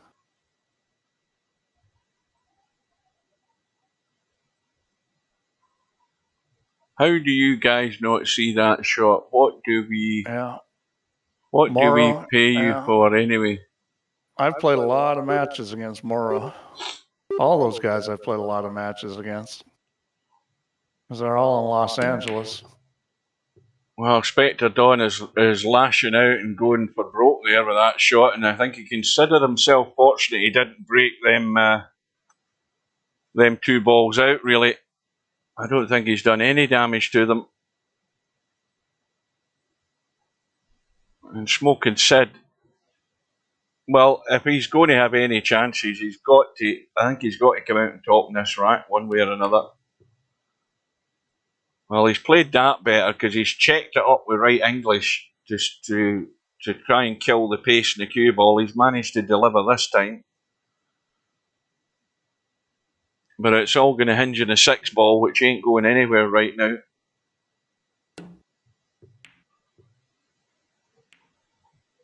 Who isn't Mexican? I mean, I don't know who's a Mexican and who isn't. But Cesar Morales isn't Mexican, or who's that? Moro Paez. Well, his name's Ismail Paez. His nickname's Moro. But yeah, he's a character, a good player. Not a great player, good player. I mean, he came in second in the World Championships one year. So he's no slouch. I've played him a lot of times. Good player, real nervous player. Well, Sid's real nervous right now because the sixes broke out and SPECTREDAWN is nailing the 5-ball and landing flush on the 6 pretty much. And the only thing that can save Sid is that 8-ball, which is just off the rail.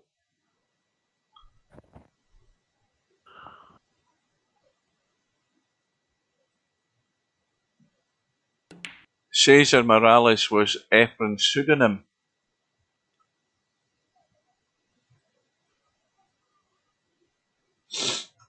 Well, can he get nicely on this 8-ball? Usually does. Well, could have done with getting a bit nicer. A wee bit closer to the rail to again open up the angle a bit better. He's got to hit this nice and flush to keep it in line. And it's just managed to hold the line. And Sid, well, unless SPECTREDAWN catches the jaw here, this is not the outcome that Sid was hoping for. You know, the first Filipino of note in the U.S. wasn't Efren, it was Perica. Perica was a great player. I mean, he was the best player in the world for a few years there in the 90s. So no. Well, Rafael Martinez had the highest gear. I don't know if he was the best player. He had a tremendous gear on him and an unbelievable stroke. I've seen him hit some stroke shots that were pretty impressive. Well, here's a chance for Sid. The scratch and the break from SPECTREDAWN.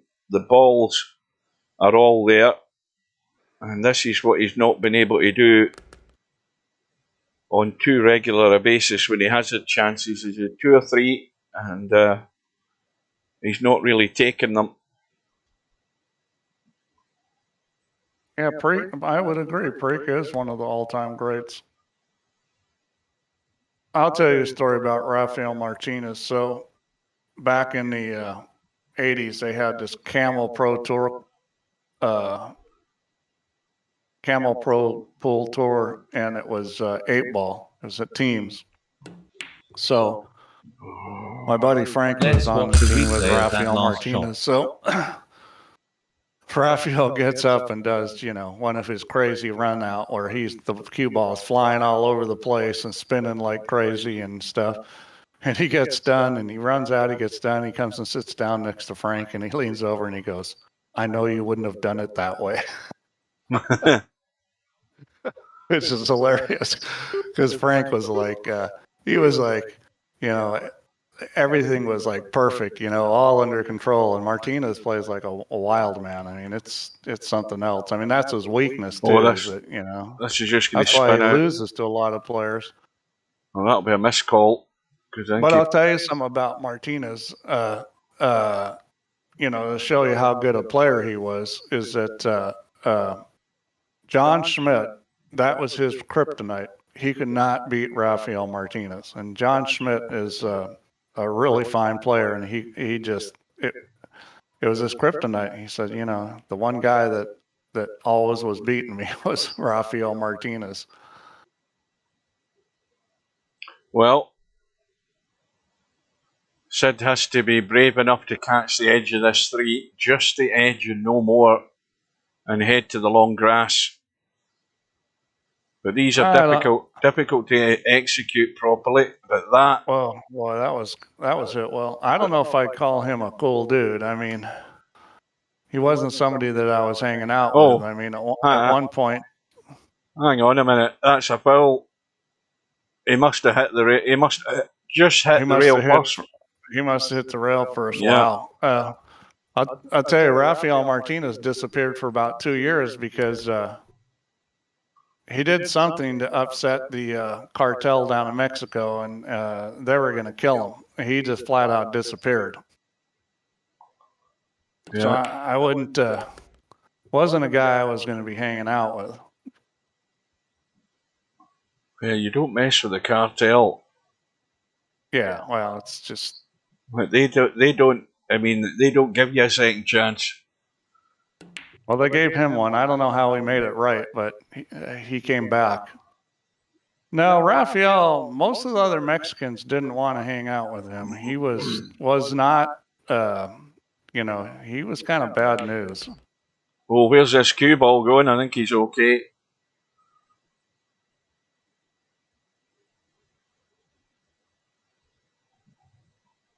Well, it's not healthy reading this scoreboard at the moment for Sid, but now we're at the stage where I'm going to give Sid a target to get to, and his target to get to 7, and we'll see how well he can do it. At the moment, he's still 4 away from that.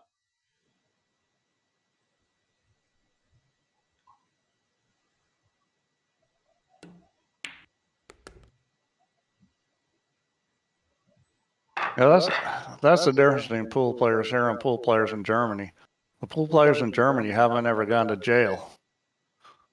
About half the pool players here I know have. Well, probably not half, but the older ones especially.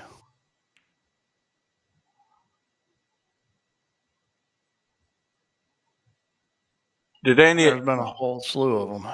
Did any of you guys go and look at that Tyson Fury video I was talking about earlier on? You should go and have a look at it. It's quite funny. He's trying to goad Anthony Joshua into signing the deals for a big heavyweight fight. And he's a boxer, right? I mean, yeah. Does anybody even bother watching boxing anymore? It's the most corrupt sport in the world. Well, it's been like that for how many years? I mean, it's been, and you know who started that? Him with the hair. He was probably one of the most bent guys to be dealing with, wasn't he? What's his name again? You know who I'm talking about? Back in the 70s. Him with the big hair, and the big mouth. Was a heavyweight? No, I'm not talking about the boxer. I'm talking about the promoter. What was his name again? Oh, you're talking about Don King. Don King, yeah. Well, there's 2 guys. There's Don King and Bob, what the heck was his name? What's the other guy? Come on here, Big. You'll know him. There were 2 guys.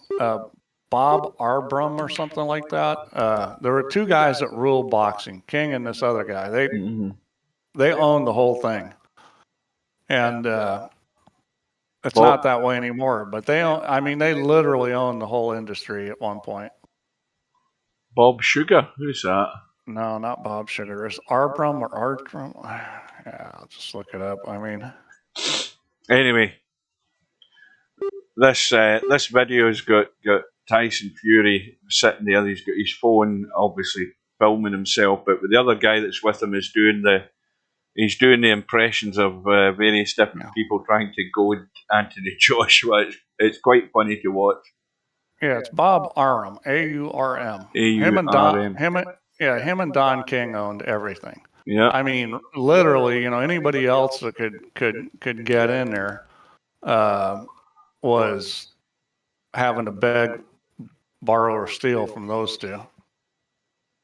But the whole thing was, you know, it has been corrupt forever. Golden Boy, Oscar De La Hoya. I met Oscar De La Hoya once. He was playing golf in California at my club. Well, my brain's beginning to shut down.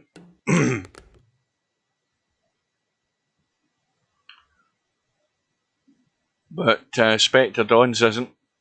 He's just motoring through it. Well, I mean, this is an unfair match. They may be only 100 apart in rating, but they're miles apart in their games. I mean, even if Smokin' Sid is having a bad day, I mean, just some of the things he's done, he's a big underdog even on a good day against SPECTREDAWN.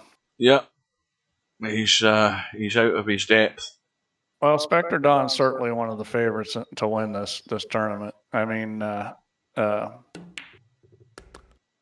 probably him, Albin, and Cobra are the top three, and then you've got some guys not far behind him, like Bedhead, and let's see who else plays Bedhead's speed. You know, Bedhead may be by Mal. Actually, I would say Mal is one of the top guys, except for the fact that he just doesn't show up, or doesn't seem to. Even when he shows up, he doesn't show up. Well, we'll get Slim in the one lost side. He's looking for survival. Yeah, I'd say, you know, he's another ball down from Bedhead. You guys can correct me if I'm wrong, but I don't think there's a lot in him. I think Slim's a wee bit. Slim can sometimes be a wee bit ambitious in some shots sometimes, and that catches him out. You know, obviously, Machine. I mean, Machine just won against Bedhead. That's a pretty impressive match for him to beat Bedhead, because I would have thought Bedhead would be the favorite in that match. Cheeky Chico, he's been playing good. Who else we got out there? Slim lost a close one to Barker, so.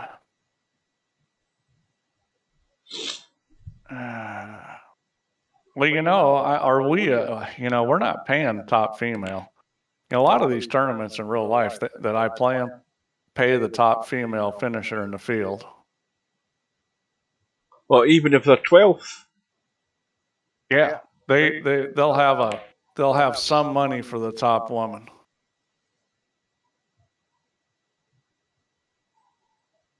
First place woman. You know, they're open tournaments, so they're not, you know, the women are coming in and playing, and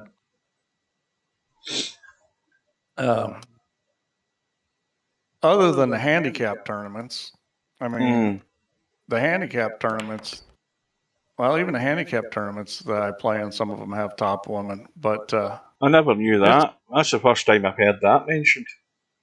That's the U.S. Yeah. You know, it's craziness. I'll tell you, craziness is playing somebody like 11-2. I've had to do that. I go at 11, they go to 2. That's craziness. That's where you just go, what am I doing here? I should just go home. SPECTREDAWN won't survive his next opponent, okay? Who's his next opponent? Is it Stubbish? Well, I think that's a hint that it might be. I can't remember whether it is. Let's have a quick look. Right.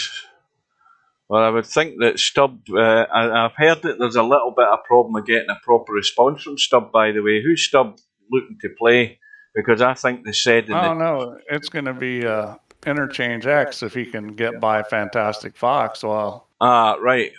That's not a guarantee there, Interchange X. No, wait a minute. Mark Sharp said to me that he's already sent a sacrificial fox in a way. Stubbs had messages, proposals sent to him, and I don't think he's responded, or he actually responded in the deadline date at some time that I don't think Mark Sharp can make. Stubbs going to do that. He's going to be the one that doesn't go through. I mean, that's the thing. Is it?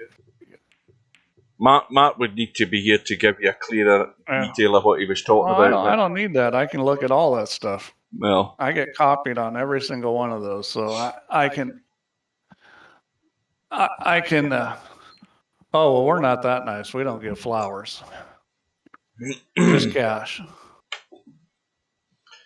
And it's usually more than just the entry fee. Well, this is a bloodbath.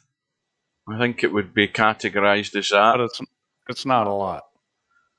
Sid's target, I've given him a 7. Looks an awful long way away. Because it looks as if SPECTREDAWN's going to get to his finishing line before Sid. Well, Hairpick said 17-7. Larry versus Hairpig. Yeah, I say that's a tough match for Larry. Larry's up against it to survive. That's if Hairpig can hold it together.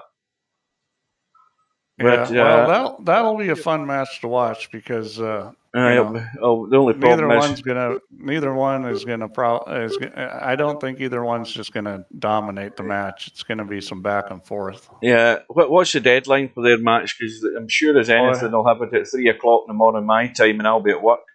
This is a really fine kick. Didn't go in, but that was really well played there. A little unlucky that one didn't go in. Yeah, here Pig will make sure that they have it at a US time so I can't get a snip of it. Yeah. He thought I was daft staying up at that time in the morning for one of his earlier matches. Here Pig 13-0. I think you're getting into the realms of fantasy there, One Pocket Slim. Yeah. But this is... somebody needs to buy a mouse and send it to Larry. Well, everybody knows my opinion, even Larry. I'm sick saying it. He will cut his nose off to spite his face. I'll buy him a mouse. Anybody's got his address, I'll send him a mouse. He won't do it, and he knows fine well that I've said what I've said, and I know that that's the case. You just don't have that delicate little touch that is reliable, and that's all I'm going to say on certain shots. Larry, if you're on the stream, email me your address and I'll send you a free mouse. Yeah, I mean, what price they cost in Kmart or whatever the hell it is over there? A couple of dollars, nothing. Nothing's a couple dollars in the US now. Loose change they are.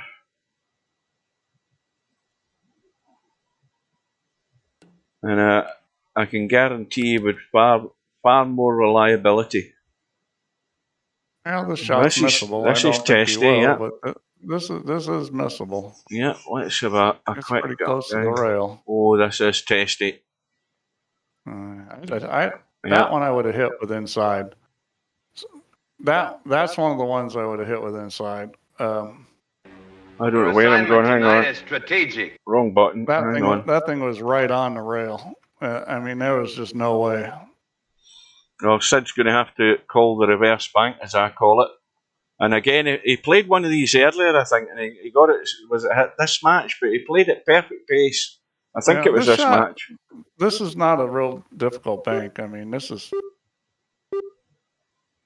probably at least 80% for somebody who can play. Tony Chohan is probably close to 100%. Oh, this time that was way off. And it's sayonara to this rack. I swear, you watch Tony Chohan play one pocket. His long rail banking, and I'm talking about from the other end of the table, it's just phenomenal.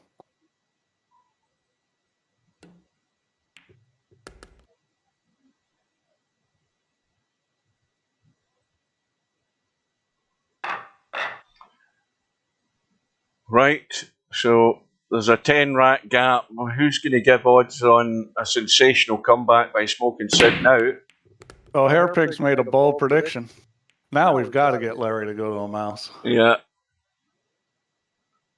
So ball in the break, certainly at least one ball in the break, which was the 9. Hairpig, you couldn't beat me 13-0. A shot in the 1. 2 ball wide open in the left if he can get there. And SPECTREDAWN. That was a little bit of an exaggeration there. SPECTREDAWN will be out again.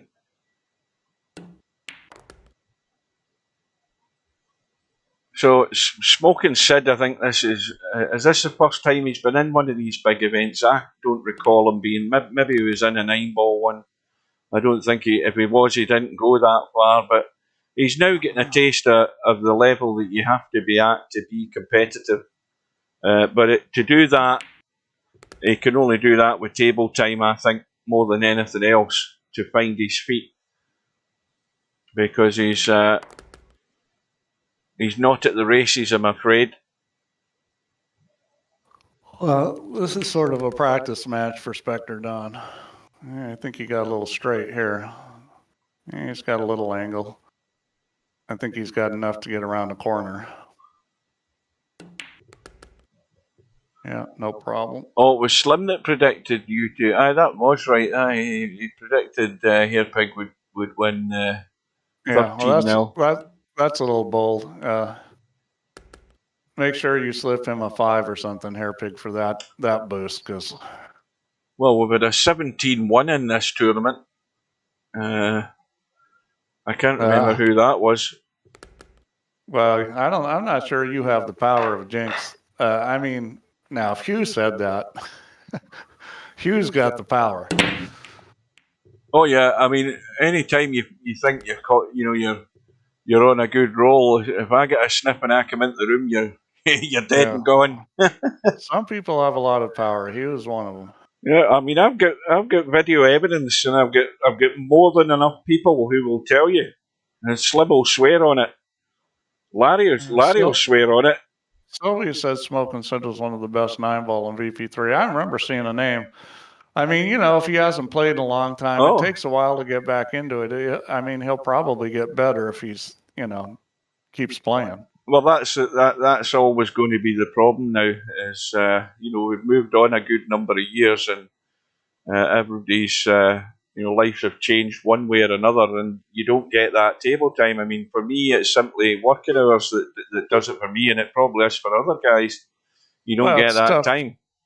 It's tough when you come in and have to play SPECTREDAWN. You're not getting a lot of chances and stuff. I mean, this is not the match you want when you're just trying to get back into it. Yeah, and the other, if you're not playing it, this game's tough.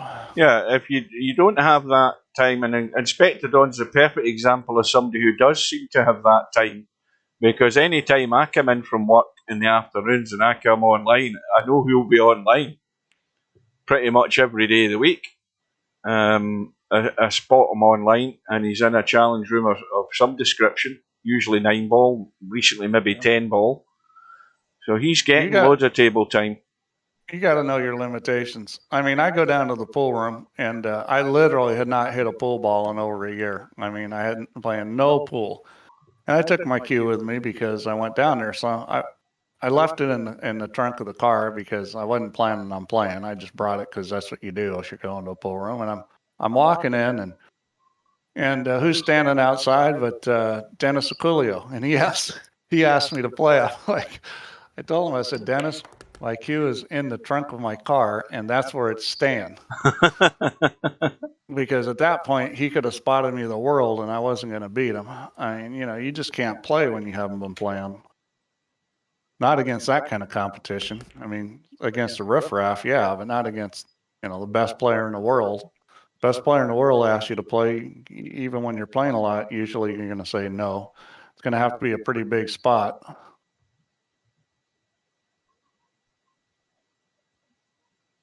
Yeah, at that point, he definitely was the best player in the world. Not anymore, in my opinion, but he was then.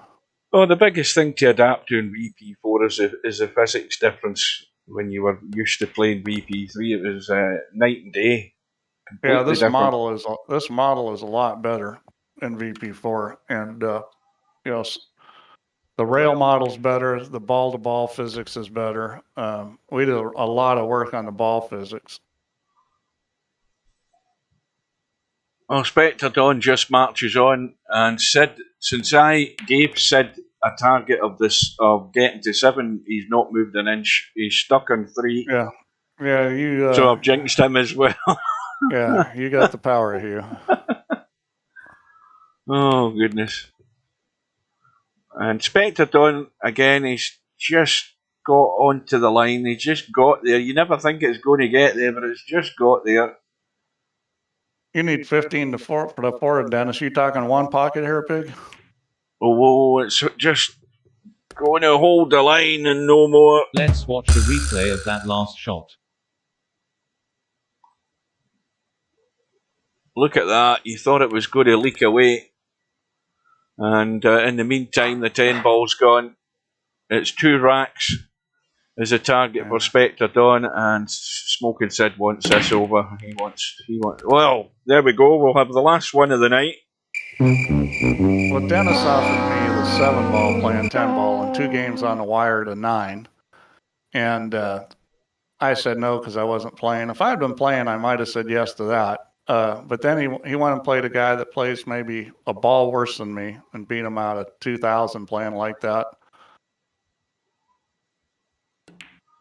So here we go, Sid. He's had ball in hand. Well, I got a chance with that spot. I have to play. That's the thing is, it's those kind of games. You know, you gotta play. You gotta run out when you get to the table, or you're losing.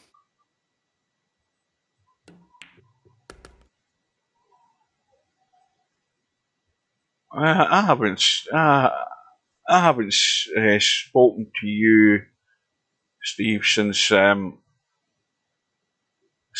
added since I took out Matt and put in Steve. Well, have I think it was a PM.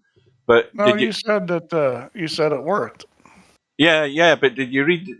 Did you read the message I sent to my teammates? Because I CC'd it to you as well. Oh no, I didn't look at that. You didn't even bother. Good. Don't bother reading it then, because I said in it. Matt's decided he wants to take a break. I'm going to put Steve in straight away. For the reasons are that Steve threatened to change my rating because I got 3 good results. So I'm bailing out. I'm quitting while I'm ahead. I've changed my lineup. I'd be willing to bet that if you took your game score, your win-loss game score percentage, that you're the best in the league right now. I don't think so. I think well, put it this way: I think Semi-Pro has lost a match, hasn't he? He's lost one, but he's played 2 more. He's played 2 weeks in a row. I haven't. I've only played 1. Well, you were 21-5. I mean, that's Yeah, that's lucky. That's what that is, Steve. I mean, these guys will tell you, I don't play 9-ball. These guys need to get up early in the morning or stay up late at night US time. This morning I was on, and I played 3 games of cowboy doubles. We won 2 of them, lost 1. We won the set, and that's it. And that's all I've played in a week, apart from Saturday night there. Yeah, you won 80%. That's that's huge. No, that's lucky again, Steve. You're using the wrong words. That's lucky. I was giving handicaps to these guys, don't forget. And I was getting one. I was getting one from Sharky, and I won that 7-1. I won my second match 7-1, and I was giving him the 5-ball. I think I can't remember. And then in my last match, I was 6. Was I 6? I can't remember, but I won 7-3 or 4. 7-3. Yeah, and he was lucky to get 3. Yeah. But if you want my advice, Hairpig, just don't play those monsters. Mm-hmm. That's the best advice I can give you. When they come a calling and they start talking about weight they want to give you, just say no. Well, it's going to be all over for Sid soon enough. SPECTREDAWN won away, but Sid has the break. He can still, if he gets a roll, he can still pinch another rack back. But that is that the 9-ball over the top pocket. I think it is. It looked in, but it never bothered. He's come up dry. The 1 ball is wide open. 2 balls the issue. Now, is he going to juice this up and try and do something crazy, like spin into the 7-ball? Or what's he going to do? Yeah, he's trying to bump something, get lucky. One time, Dennis comes into hard times and starts picking on the Mexicans.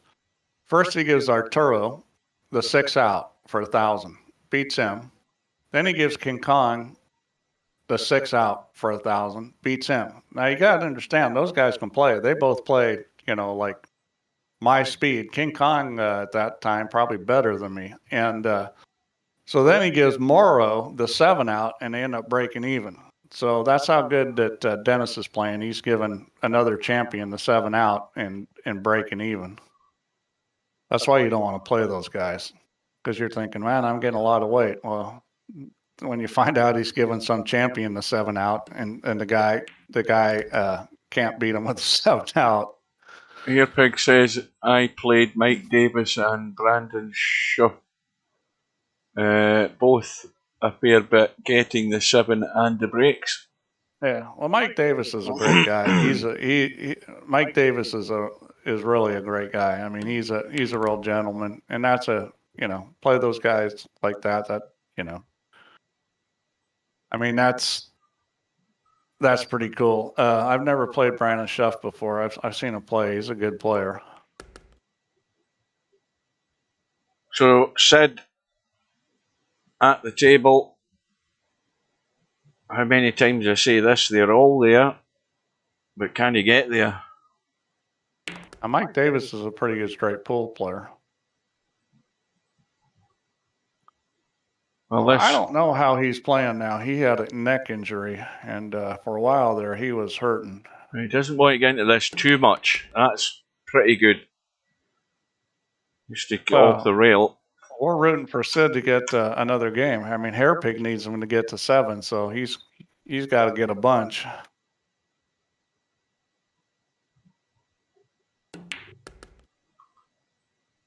Well, now that again, this just needs a soft draw up to that side pocket and out. Well, I've seen him a couple of times since he got since he had that, and the first time I saw him, he played terrible. The next time, a little better. I don't know if he's back to normal now. I haven't seen him in probably a year and a half. This is a test again too. Yeah, I would. It's a lift of the elbow. It's a strange stroke where he lifts his elbow. I'll give him that. It's a strange looking stroke. It's not that pretty, but he's figured out how to make it pretty effective.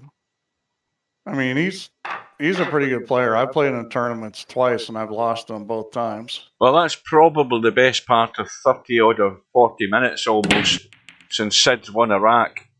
And SPECTREDAWN's break, well, he tried everything to scratch. He didn't do it, and he's also come up dry. Sid, he doesn't really have a shot as such for potting the ball. I mean, that one ball will go past the 2. It's tight. Yeah, and that's going to be wide open if that... well, it's going to be a combo. 2 balls laid in front of the pocket, but it's an easy enough combo.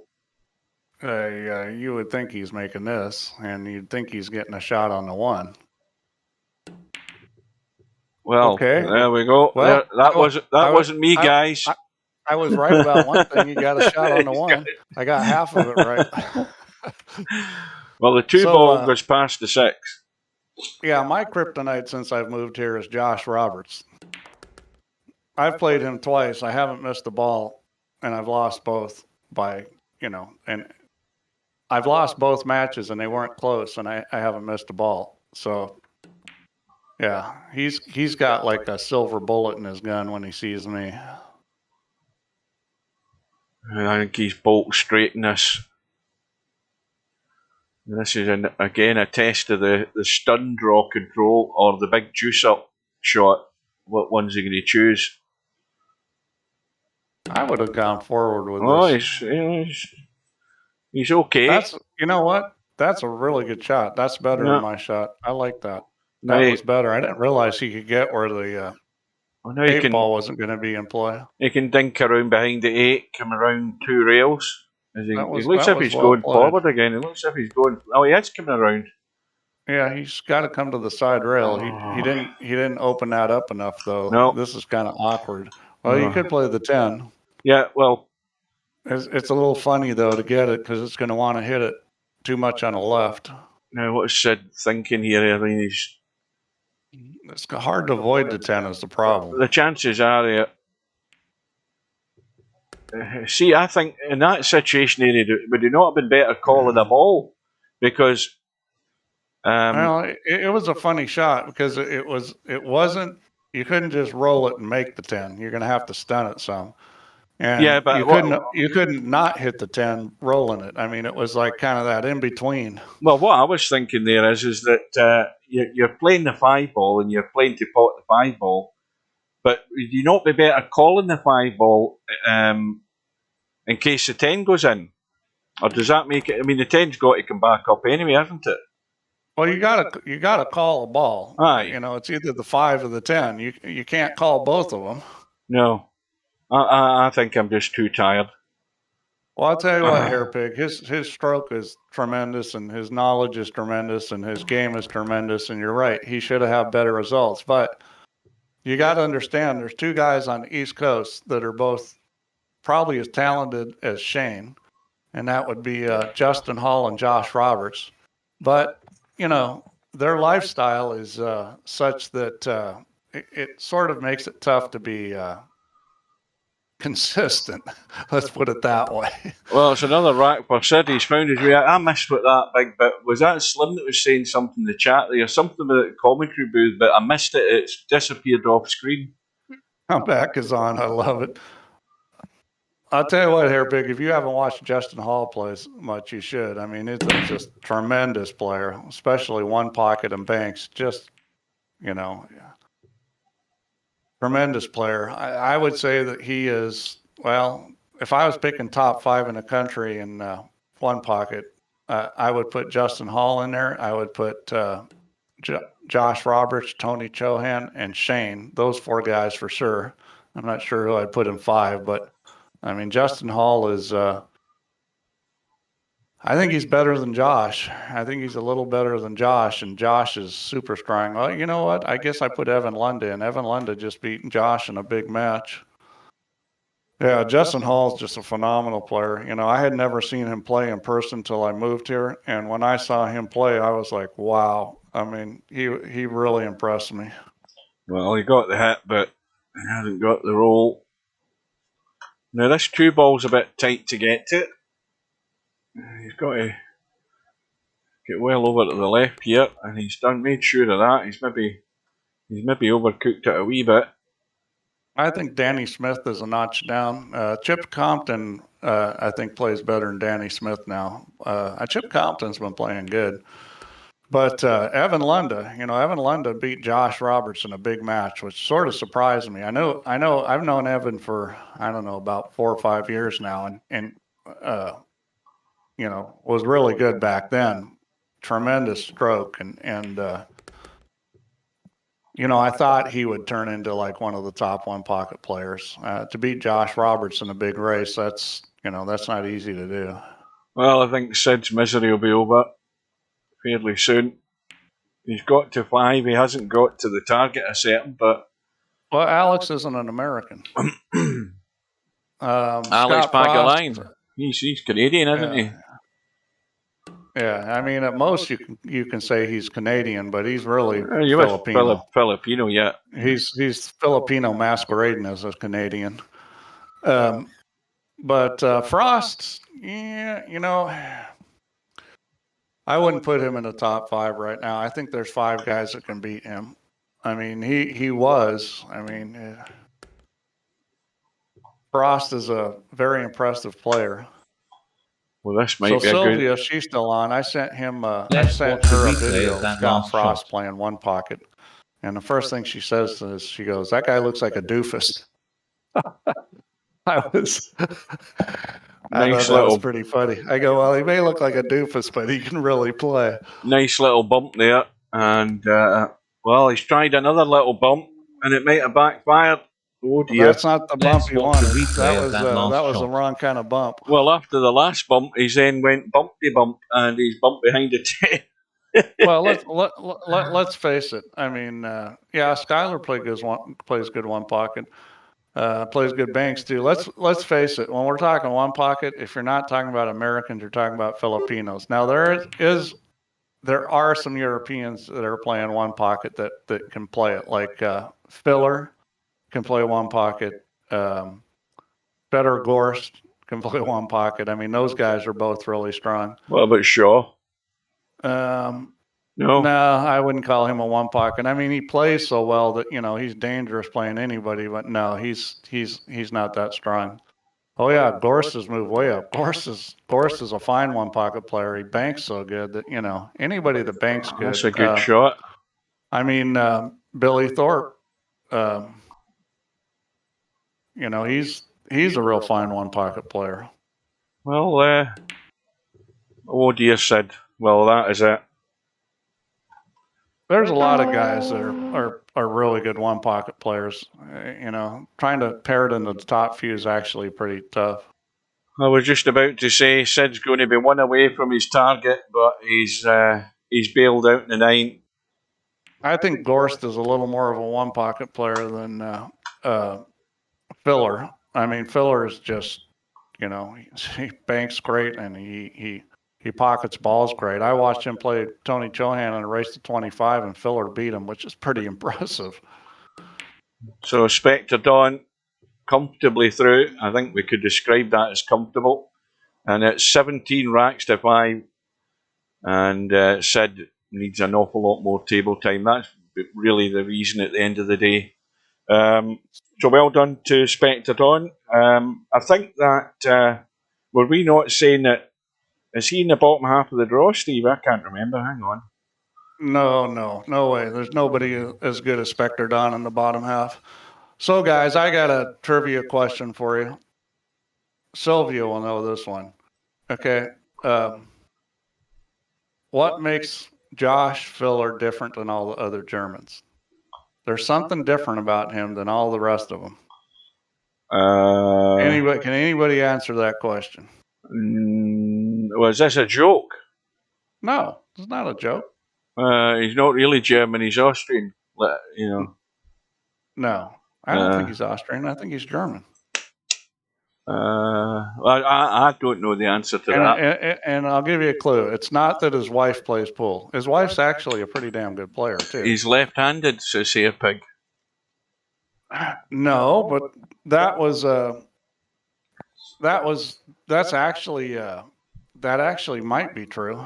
Yeah, no, there's a lot of pool players. Some of them are you know, they'll play certain shots left or right-handed, a bit like Ronnie O'Sullivan. No. But that wasn't what I was referring to. But you know, that's good. Yeah, Sid. You know, you're just showing the wear and tear of somebody who doesn't have the table time. I'll give you the answer to that question. He gambles. He's the only one that I've known that gambles since Oliver Ortman. Oliver Ortman used to gamble. He was, you know, Filler gambles. And he gambles a lot, and he'll gamble with just about anybody. Well, Sid's come in. That's what I love about him. He'll come into the tournament, and you know, Dennis is there practicing, and he'll get on the table and gamble with Dennis, and he's good enough to win. Yeah, Sid came in to apologise, but as I say, you can tell he doesn't play anywhere near the amount that you need. Well, yeah, that's a tough first match, Sid. I mean, you know, you did okay. It's just that's not what you want. You know, that's a difficult match until you get back into it. Right, so quick look down the bracket. SPECTREDAWN is now through to play the winner of Interchange X and Mr. Fox, which goes ahead. Is this the 15th today? What's today's date? I can't remember what the day's date is. Anyway, their match goes ahead on the 18th at 6 p.m. So from the top to bottom on the winner's side, we've got round 3 matches with Jose and Albinario. We've got Bedhead through to round 4 after his win over Machine, 17 racks to 15. We've got Paul 24 lined up with Sylvia. That's early in the... Oh, no, sorry. It's now changed to Paul. Now, that's even more confusing, Steve, because that's Paulina, isn't it? And he's now changed it to Paul. Am I right in saying that? Or Paul 24? Yeah, no. he must have put in a request to change his name, because I'm sure there's never a Paul 24 in this tournament.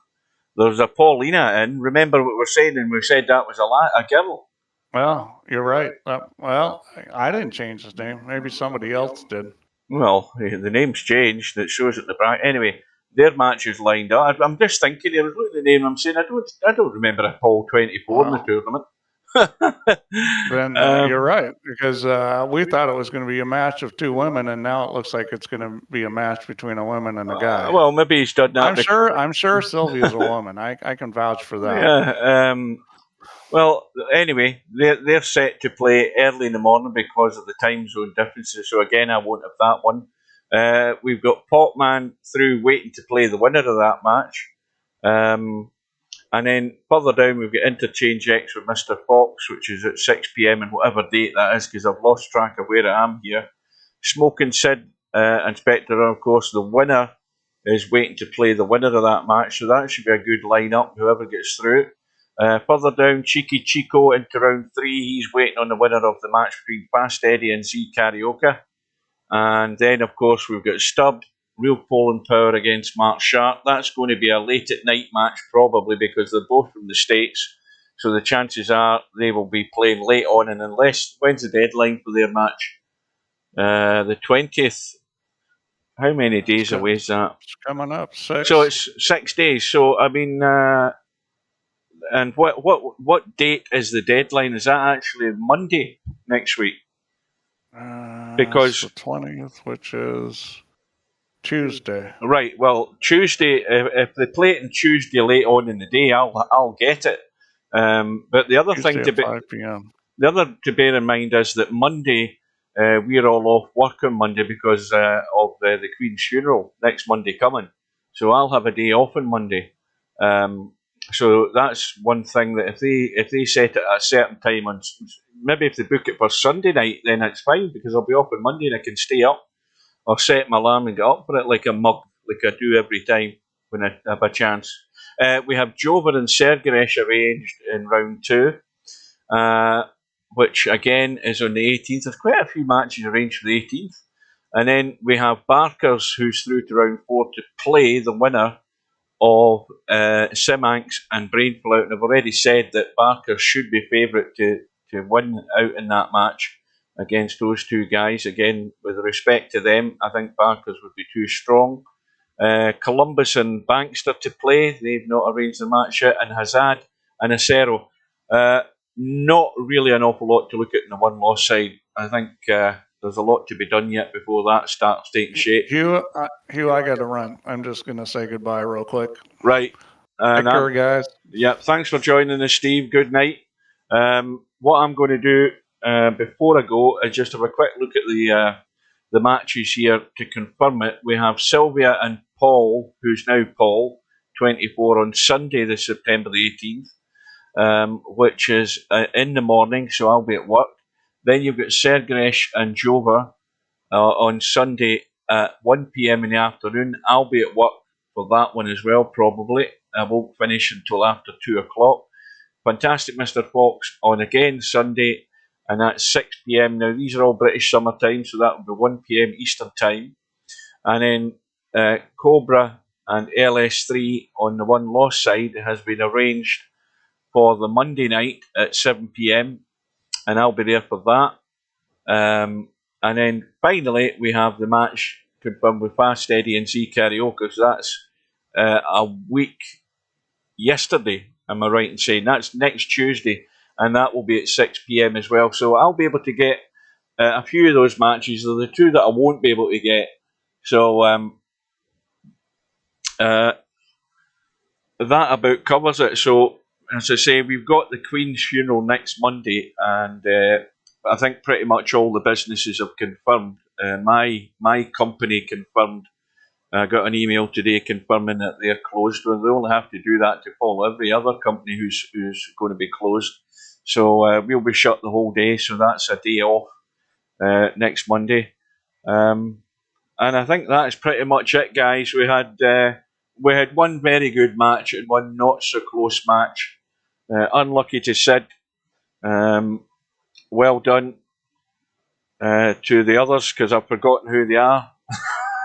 That's embarrassing. Well done to SPECTREDAWN, and well done to BEDHEAD. Machine. Who won that match? Because I've totally forgotten. I watched the damn thing. Unbelievable. It's well past my bedtime. Right. So I'm not going to hang around any longer. I'm going to go for a coffee and have a quick break, and I'll bid you good night. Thanks all for watching. Stay safe and take care, and we will see you again soon.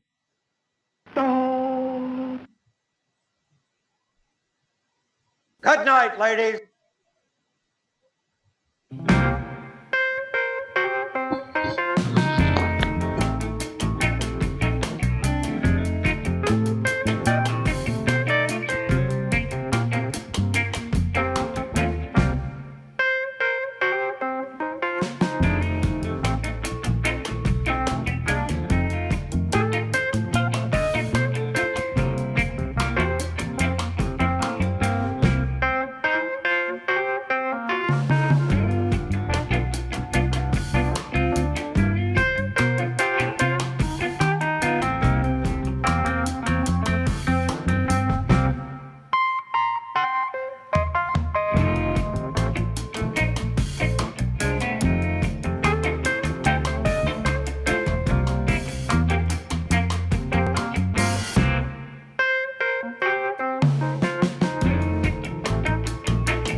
What we've got here is failure to communicate.